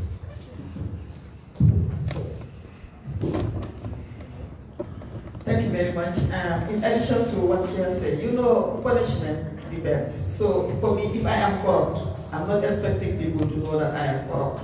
But the moment that it is a public document, everybody will know that really I am corrupt. So I think, as you said, it has never happened. This PPC, that is the Public Petition Committees, it has never happened, and people are coming to know what is happening. If I do something wrong, obviously I would not want anybody to know about it. But the moment the Gambians know, or the public knows about it, obviously there must be punishment. That's what it is. Yes, but I think that, like the chairperson said, is two things. One is recommendation. When we complete our inquiry, we will be able to write some recommendations. It all depends on what type of petition. I always want to give an example of the police inaction in Woodley, because that is something they have completed. They are complaining that the police refuse to take action against criminals that are stealing their animals. It's like when they report to the police would not take any action, will not go and arrest the person that they are complaining against. So that is the complaint. And they have gone to several lengths, exhaust quite a lot that in their own capacity, but nothing has come about. So when they sent that petition to us, we went through. So we are coming with recommendations as to how to address, how to stop that. We will make those recommendations.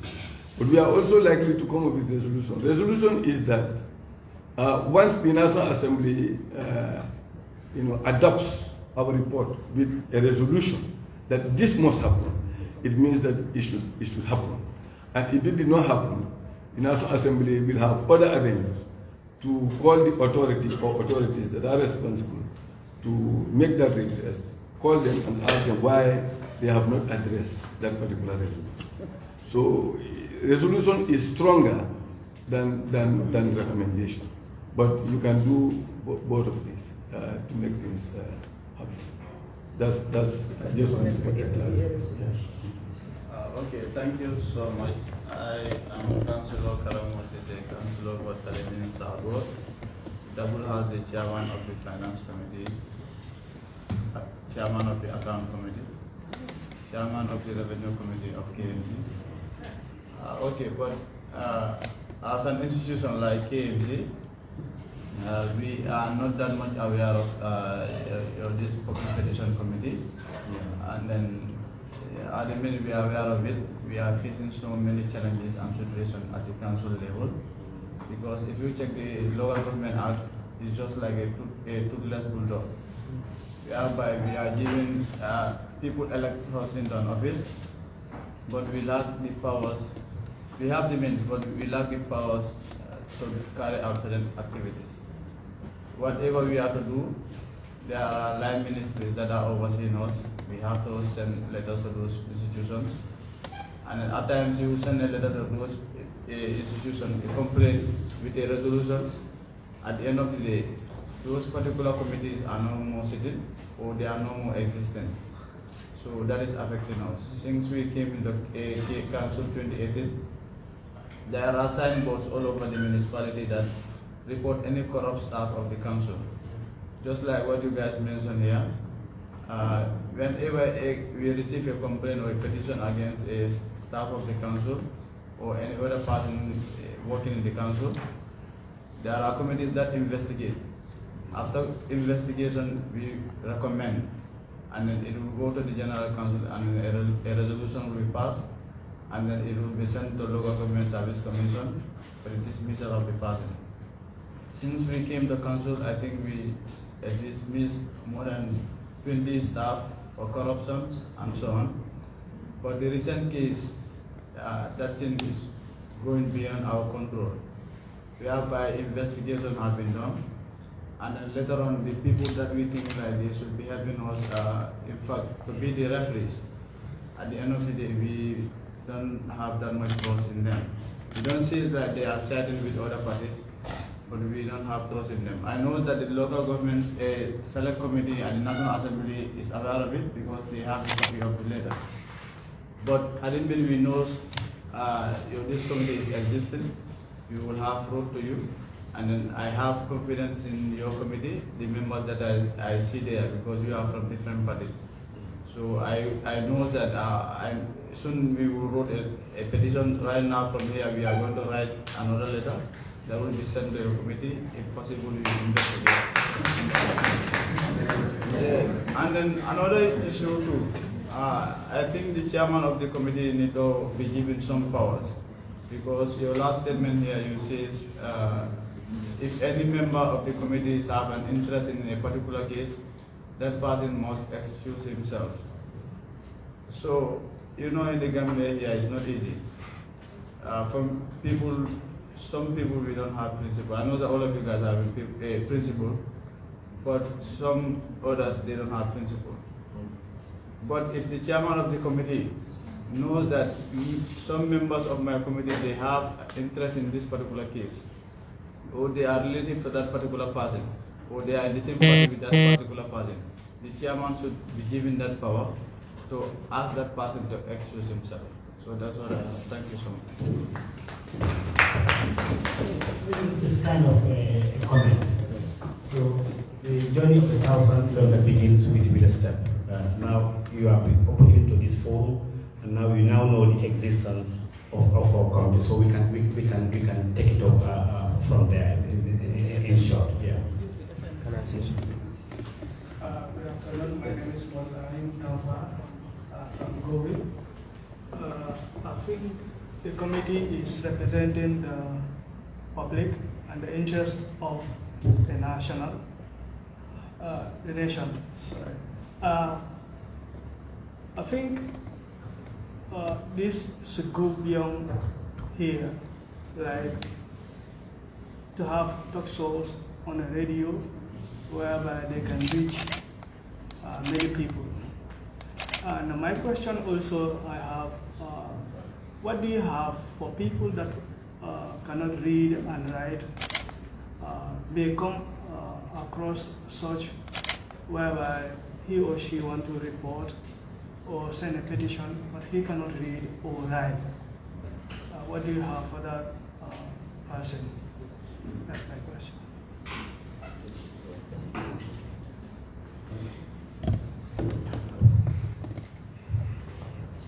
Thank you very much, Mulani.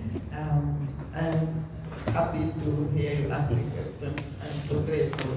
You know, this petition is for everybody.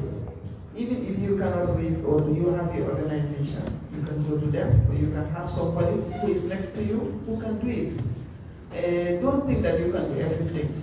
So there are some people who really cannot read. Even if you call me, telling me that honorable, there is somebody who wants to do this, but he or she cannot do it. I don't mind coming up with my people, and then we will do it as you like. Because not everybody can do everything, and not everybody knows everything, but everybody can do something. And then with the coming together, or we all come together. Since you know that this is what is happening, make sure that if you come across somebody who you think cannot read, that because it happens. This petition is covering everybody. That is why we are bringing here persons with disabilities and everybody to know that this is what is happening. And this committee is a new one. It's a baby. So that's why we are making people to know that this is what is happening. Just like my able counselor said, he said he was not aware, but we have one who is coming. So this is the essence of this coming together. Thank you. Just to add. I come with this recommendation. I am not talking about the area we are living here. I am talking about across the country. You may have people who cannot read or write, but they have a sound mind. That's why I come with this suggestion. And if they can have a radio talk shows whereby it will reach them, because the committee is representing the public and the interest of the national. So that's why I come with this. Not people with visual, people who are having this visual impairment. No, I am talking about other people who cannot read and write. And amongst us also, we have people who cannot see. They cannot read and write also. That's why I come with this suggestion. What do they have? You want to say thank you so much, Mr. Dafa. We heard you loud and clear, and we as a committee will take note of this, and we will give you this promise that we will start sensitizing people about the public petition committee through the radio stations. We will start that very soon. We promise we will start that. And we will discuss that with the care and the director of committees right now, and we will see how soon we could also sensitize people about the public petition committee and what is expected of the public and what is expected of the committee. Thank you so much. Yes, I think the suggestion is good. It's in line with what we want to do. We already have a program how to sensitize the general public across the board, from here to Basi, and even involving disabilities and so on. And this is just one of a kind that the Westminster Foundation is supporting us. It's supporting us, as it has already been said, it's supporting us to get expertise in our work. It's also supporting us, has started supporting us to sensitize the general public. So this is just the beginning, but we will solely be using the radio, the television, and public outreaches as well. So your suggestion is very much accepted. Okay, thank you very much. I have the opportunity. My name is Giselle Taylor for 𝐏𝐻𝐿 News, and I want to say definitely this is something that we've been observing. I think there was also a bill, the elections bill. National Assembly members went around the country, and I think more of that is, we really appreciate that to come to get back to us. So my question is regarding how many petitions, because you talked about 3. How many petitions since you've been established? I think 2020. How many petitions have you received so far? And how many have? I think you are only, let's say, one. You're almost about to, because the recommendations have not been, so you haven't got any. But how many? And then my second question is regards to one particular petition which we have been following, this number plate, license number plate. We were also expecting to see it in your agendas. This, you've been sitting and we have been observing, but we have not seen it, and we want to know what's going on, especially with this license number plate that is going on. I don't know if you observe now, they are selling motorcycle number plates, they are putting it on the vehicles, which is completely wrong, for visibility, for safety and all that. So those two questions, sir. Yes. Thank you very much, Mr. Taylor. That's wonderful. That one I would like to hand over to Clark to tell us how many petitions they receive. At my end as the chairperson of the committee, we have received 3 petitions, means admissible petitions. However, the particular petition referred by this number plate was said to be inadmissible, and we did communicate to the petitioner.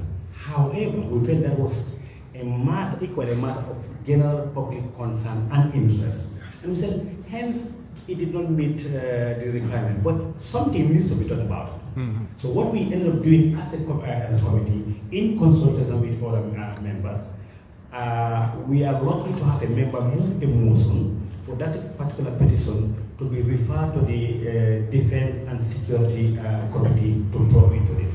So you see, I'm quite lucky. We have very committed members who love their people. I say, no, this is beyond our mandate, but something needs to be done. And so what do we do? And exactly that's what we've done. So we did not receive, my apology, perhaps the client will have to tell us, but at our end, 3 admissible, 1 inadmissible, which we refer, and the numbers, he may have to tell you maybe, I don't know, close to 1 million or something.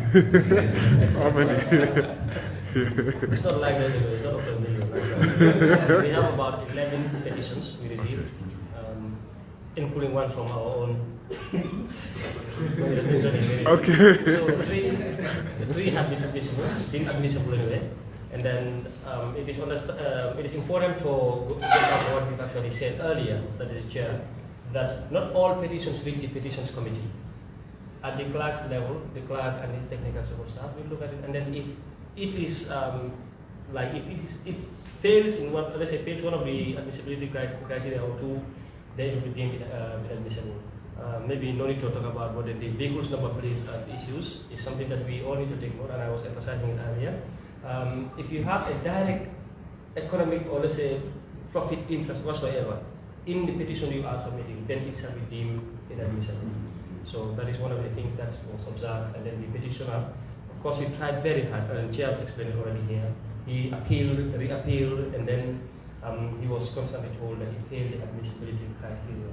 So we actually received only 3 admissible petitions which is at the committee level. But the Chair made something very clear again. If you feel that the particular petition that you submitted to the committee, to the National Assembly, is admissible, official people are deemed it inadmissible, you can still appeal. And once it comes back to the Assembly for the second time, the appeal, it will not be looked at by the Assembly clerk simply, or dealt with by the Assembly clerk. He will refer it to the committee. It will be then the committee that will now sit down and determine whether it is admissible or not. Thank you. Thank you very much. I am Bana Sabari. I work for West Coast Radio. On the impunity aspect, I hear the Honorable Member from Woolly East say that in his presentation that witnesses are protected from what they say before the petition committee. So to what extent does the committee has the power to prevent anyone from taking legal actions against a witness who confessed to committed serious, crimes? And in fact, is it fair to protect a self-confessed criminal, someone who confessed to doing something and then you're protecting the person? Thank you.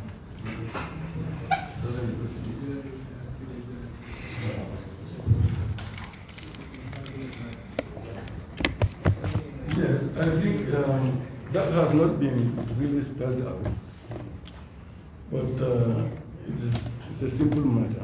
If you come before the committee and give evidence, and then action is taken against you, and they want to use that same evidence in court, you are duty bound to come back to us and say, well, I give evidence here, but then now they are taking me to court, and they are using that evidence against me.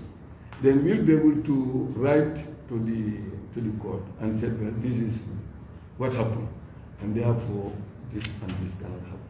So I believe if that channel is used, they will not be able to use it against you. You must be proactive in ensuring that you communicate to the committee on time, so that we'll be able to also take the right steps, so that it is not being used against you. Yeah. But remember, it goes on to say, yes, of course, that evidence will be used if you lie to the committee, if you commit perjury. Yeah. And saying if you commit perjury, that is, you tell a lie to the committee can punish you for contempt of the committee, because you are not supposed to lie to the committee. But if it is not just about lying to the committee, but it's just giving evidence, and they want to use that evidence against you in a court of law, then the committee can intervene and inform the court that that is not the case. Could that not be referred to as contempt as well, interfering in the court proceeding? No, because this is a constitutional provision and it's the standing orders, which is also part of our laws. The court knows that these are laws. We have to respect their procedure. They also have to respect our procedure. So that's how it goes. If a case is before the court, we will not interfere. But if it is before us, they should also not interfere.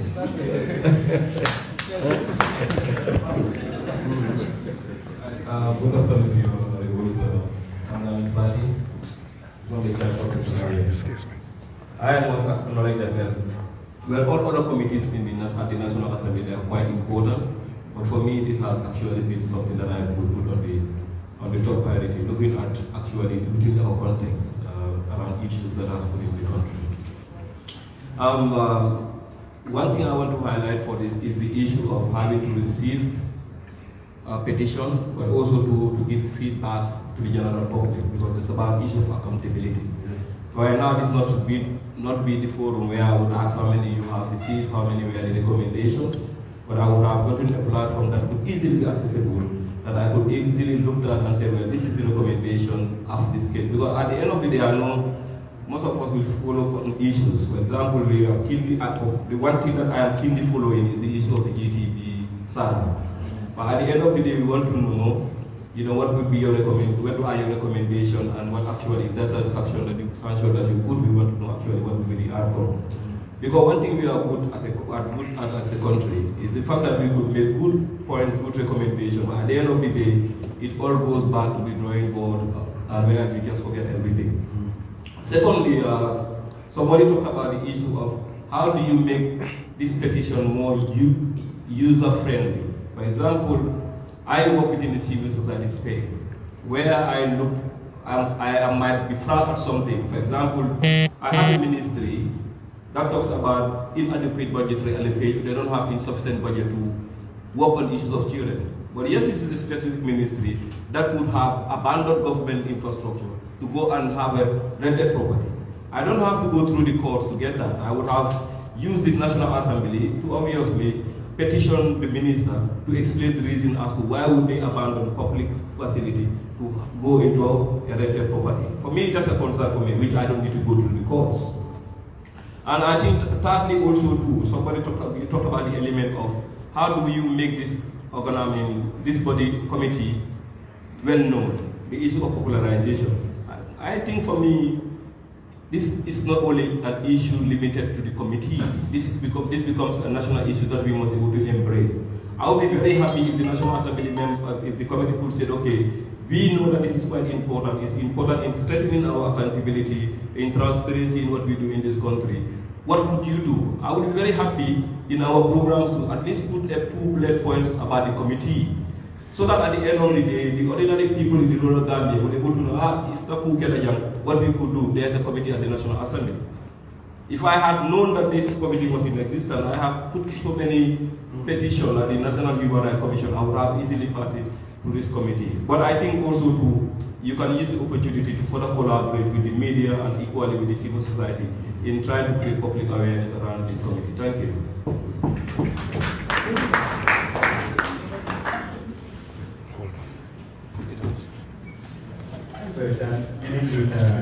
Concerns and comments which are of great use to the committee. I think we build from that. As I said, the National Assembly's newest committee, and we are aligning ourselves, and thanks to Westminster Foundation for Democracy for building our capacity on many occasions and give us the opportunity to have such a forum like this. So we pick up from that and then improve. Thank you so much.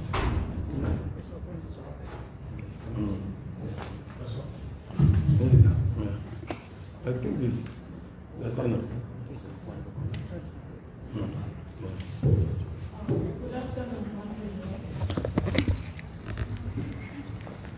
My name is 𝐿𝐿 from the Municipal School. My question is, what are some of the challenges the committee is facing in order to carry out its work effectively?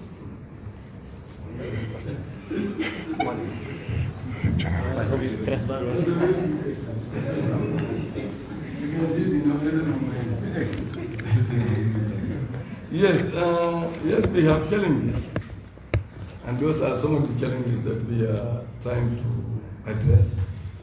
That is, one is capacity. Capacity is a big challenge. As it is said, this is a new committee, and members that are in the committee must also learn how to operate.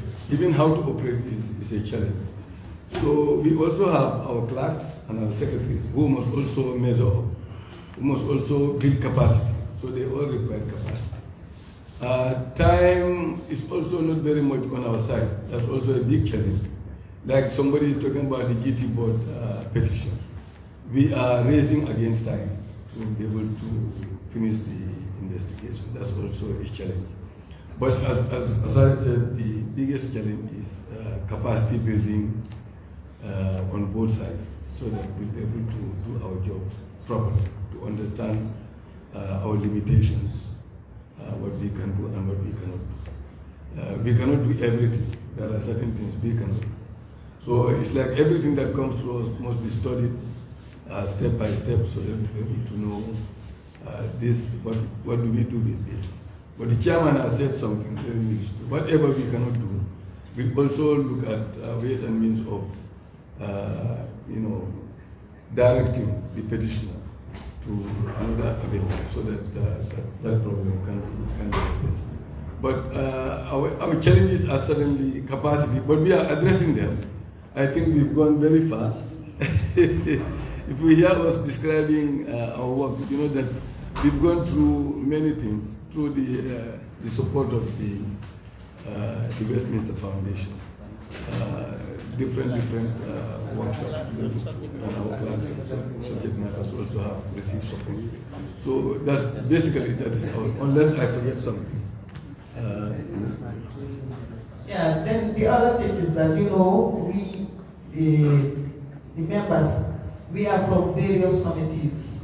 So sometimes it is very difficult for us, for most of us to attend this. But nonetheless, some of us who are so committed, because we like this committee.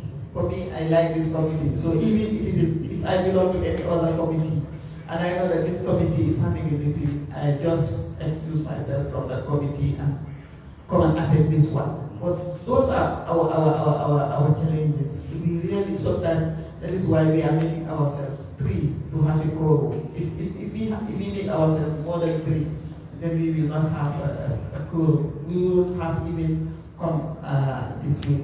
But nonetheless, the three petitions that we have, we are almost there. And then the other thing sometimes is that to lay our hands on the witnesses. Sometimes they are away, and then the social media, sometimes the internet is, sometimes the network is not doing well sometimes, and especially when they are away, and if we want to have a Zoom meeting or you name them, it's always a problem. The challenges are there. Thank you.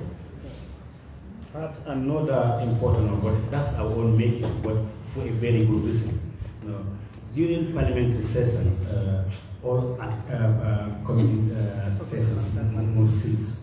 However, the standing orders also give us the opportunity to ask for plenary to grant us leave to continue during the session. The danger there is that then that activity may threaten quorum. And without the absence of the quorum at the National Assembly, we cannot proceed. So this is one of the challenges. For example, currently, we did ask plenary to allow us to continue. We are the only committee that has been allowed to continue during the session. Imagine if the other committee, 1 or 2 or 3, asked for plenary to grant them the opportunity to proceed. You will come to the National Assembly day that you will not have a quorum. So the whole activity of the National Assembly will be held to ransom as a source of lack of quorum. But these are internal things. As I said, we are new. We will improve as we go. As part of our mandate is to review the public petitions system. So with our experts, with West Principal Foundation for Democracy and other those techniques that we are looking at reviewing the whole system to see how do we improve it to meet the requirements of the people. Yes. So in addition to that person, the National Assembly has various committees, and many of these committees also want to have public outreach. It's like this committee wants to go out to see something, this committee also wants to. We don't have sufficient mobility. And sometimes the way we would need it, it's like it will require finance, it will require our clerks to be ready, because some of these clerks belong to 2 or 3 committees. So what we are struggling to get is that each clerk or each secretary should be allocated to a committee. So these are some of the challenges. But now that we have our autonomy, we've come up with a bill that has given us autonomy. And we are beginning to see improvement in terms of our operations. So we are trying to overcome some of those challenges. So there are many hurdles that makes work slow, very slow sometimes. Yeah, I think you just asked me a question earlier, just now, which is important for us. Those 3 admissible petitions, one of them, the last week, I think we only know the 2, isn't it? That is the Woolly East Animal Protection Association, and the other one was the GP board. The third one is Gambians stranded in the United Arab Emirates. However, the public is not much aware of it because it was submitted during the COVID period when Parliament was not in session. We tried to be in touch with them. The contacts that was available for us, we tried very much, of course, seriously to ensure that we get in touch with them, because when the committee was convened, we deemed it as a matter of something very urgent, something very important, much more crucial, because it was time bound. But we could not be in touch with them. We tried every avenue as possible, but then ultimately what we did is write it to the Ministry of Foreign Affairs to inform them of our efforts, and also to inquire from them whether the conditions still persist, and then what contacts can they help us to be in touch with them. Otherwise, ultimately, Chairperson with the Commission, I think the petition might be ultimately closed as a result. Yeah. Any question?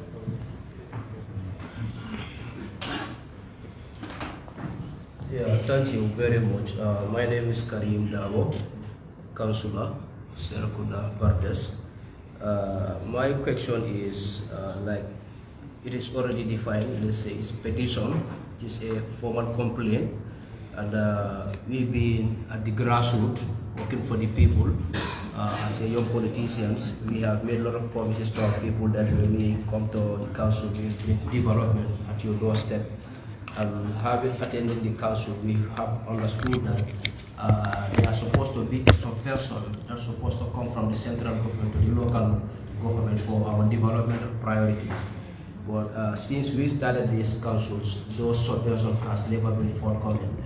And the council has made a lot of requests from our line ministry as to how those subventions can be made for in order to create development to our municipalities in the country. So I don't know how is this committee going to help our local councils in order for central government to see these matters as concerns to the local councils and the subventions supposed to be allocated. Since now up to date, nothing has been happening. Thank you very much, Honorable Council. That falls under the mandate of the Committee on Local Government. As I said, I'm a grassroots organizer. This problem started since I was chairman of the Bicameral Council. I'm just to give a guess, but it's not our mandate. It's local government. It's a statutory law, which means the central government serves. I think, as Jonas, you mean what it means. That should be material. As I need the LGS, 25% of their development budget. This has never happened. The closest they came was if each council 1 million. The second attempt was if each council 2 million. They are in blatant violation of the local government Act 2002. And if you know ourselves as concerned NAMs and concerned citizens, we brought it to the local minister. If we cannot enforce that law, why not delete it? Or why not revise or improve it? But we are being informed that the Ministry of Regional Government Lands has dollars from the UN to review the finance of 2004 with the local government of 2002. So those issues are being looked at among other issues that are there and can never be enforced. Sorry about that, but the local government committee will look into that. Thank you so very much, Honorable Chair. On behalf of my colleagues, I want to express our sincere thanks and appreciation for the interactive nature of the session. Because actually, in as much as we want the public to see the committee, we also want to have that privilege of knowing what the public thinks about us. And since everyone here is a representative of the public, that helps. Owing to time constraints, unfortunately, we cannot go indefinitely, but we will still be generous enough to allow a final question, preferably from somebody who has not spoken. Okay, and to be sensitive from the lady. Now, when it's about empowerment, more men have spoken than the women. So even if there's a lady who has spoken, we can give the final chance to the ladies. And they can decide amongst themselves who will speak. So none of them. I have a final one. And that is no hands are No. Let's not pick for the ladies. Let's pick allow the ladies to say. That exhausted the objections. That exhausted. Ladies, is that so? Then we pick someone who hasn't spoken. Yeah, say if all ladies have spoken, then the ladies are free to choose who to pick. It seems like he's the only one who have a question right now. Unless you want Tawara to be your ambassador. The ladies ambassador. Okay. One final question. So we'll have this session now. So this will be a quick one. In case the committee presents its report to the plenary, and what happens if the plenary rejects your report, even when the committee is convinced that you have evidences of corrupt practices and whatsoever? What do you do from there? The plenary has the power and rights to do so. But that will be very, from experience, we have not seen that yet. We don't expect that, depending on the nature of petition. What we normally do is to adopt with amendments. We've seen them on several occasions. Because the plenary know there are issues of great public concern. So they can't just kill that completely. But from history, I cannot remember seeing that, and I don't foresee that.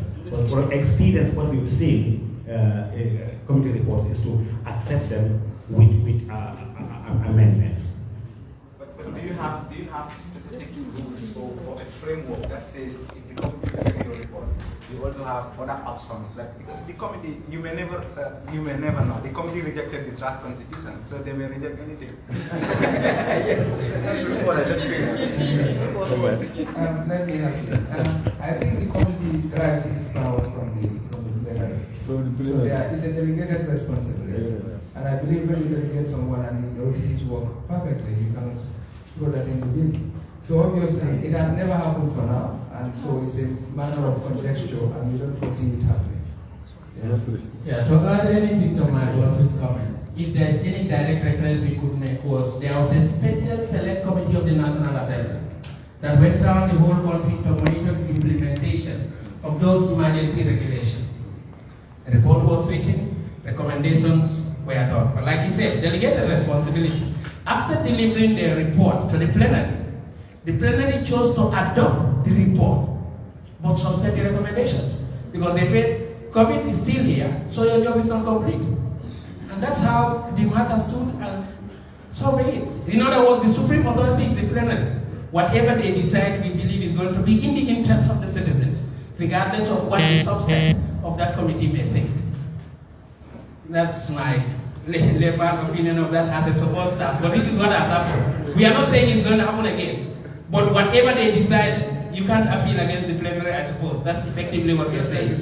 So they are the supreme. Whatever they decide, it's inclusive. You cannot say our committee is not part of it because we are told we have 58 members. So whatever the majority decides, eventually, where the citizens are not satisfied with that, there is a question of who do we send there that will be representing our interests. That all goes back to us. Thank you. Can I raise an instance? For example, when the National Assembly approved for themselves alone, that's at the plenary level, no? But that decision has been overturned. Is the court still an option, as has been demonstrated? So where the citizens are not satisfied, there's always a legal avenue to pursue matters further. But I hope we don't make mistakes that will take us back to those days again. We've all learned our lessons. Thank you. On that note, but the plenary can, like he said, adopt the report with amendments, and that means that they can make a recommendation. For example, if they see a loophole and they say this particular matter within this has not been, the report did not touch that. You've not given us any information regarding that particular issue. They can say, well, we want you to go back and investigate this, and come back with a final report, because this thing is not. That could be a recommendation from the plenary. And once we have done that and presented, they are likely to adopt the report. All right, on that note, since we are running out of time, we are made to understand there's going to be a slight adjustment to the schedule. Instead of going for lunch and coming back for closing ceremony, we'll wrap the day up here so that after lunch, we just head home.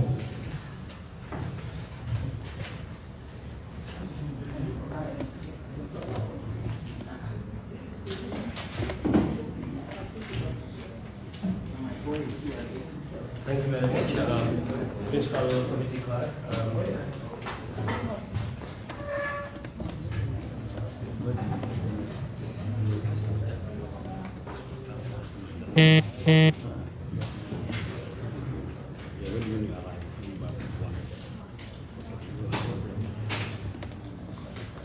Thank you very much, Mr. Jibade.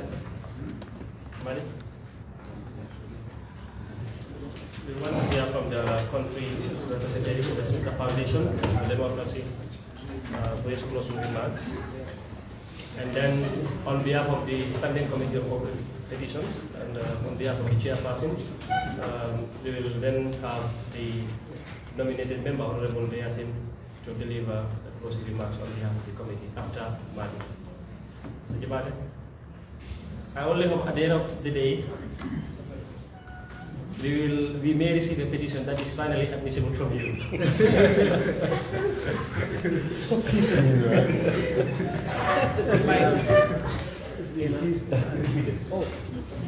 You want me to? Okay. Yeah, so I think not just one, but I've sent a barrage of petitions and, host of issues. Yeah. But, thank you, honorable members.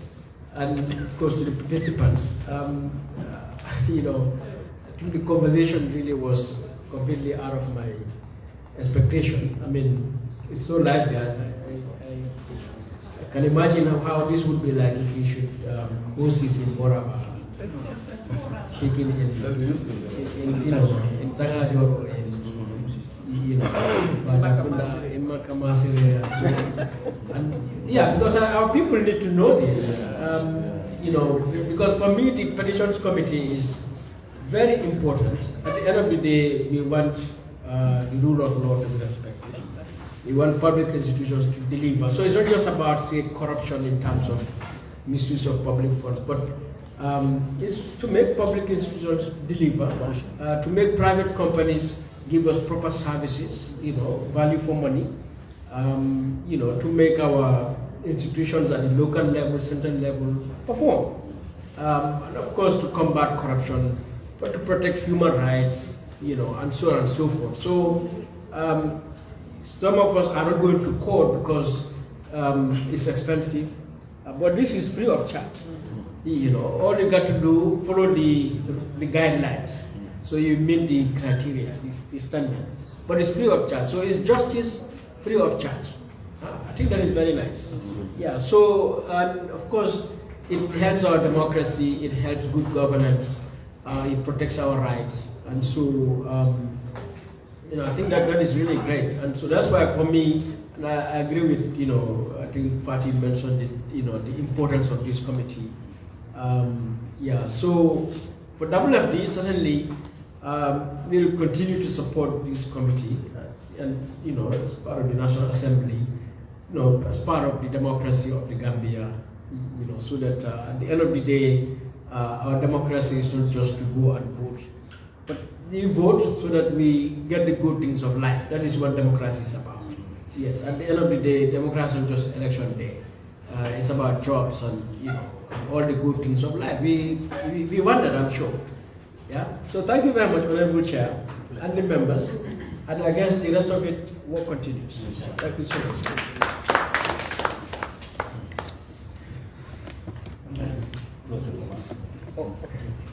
Madam la Deputy.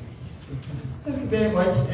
I think what has been said, I think my role here, this is a closing remark, but it should be a vote of thanks. Because everybody here is so attentive, and then questions are so relevant. I think this is how it should be. The country belongs to us, and we own our country. Nobody will come out from Mongolia to work for us. I think we should do our work and then make sure that we burn out those days now, and enough is enough. Let us not leave this country on one side and then hope that things will work well, or looking for those to come and help us to make our country as we want it. The moment we are doing this, look at what is happening. The Gambia is coming 57 years next week. But what have we achieved and what has been done? We thank everybody, nothing for us without us, and this country belongs to us. And then the National Assembly elections are approaching, so vote wisely. And then those who are not here, for some of us who are here, let us tell our people to vote wisely, because this country really belongs to us. Thank you very much.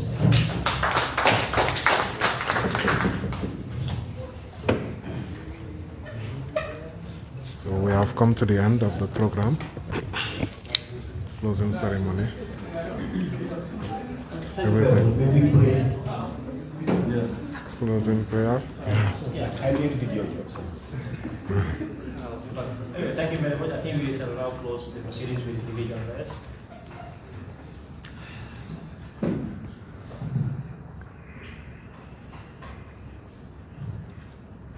I believe that we have interactive forum, and we look forward to this kind. Thank you very much on behalf of the Petitions Committee.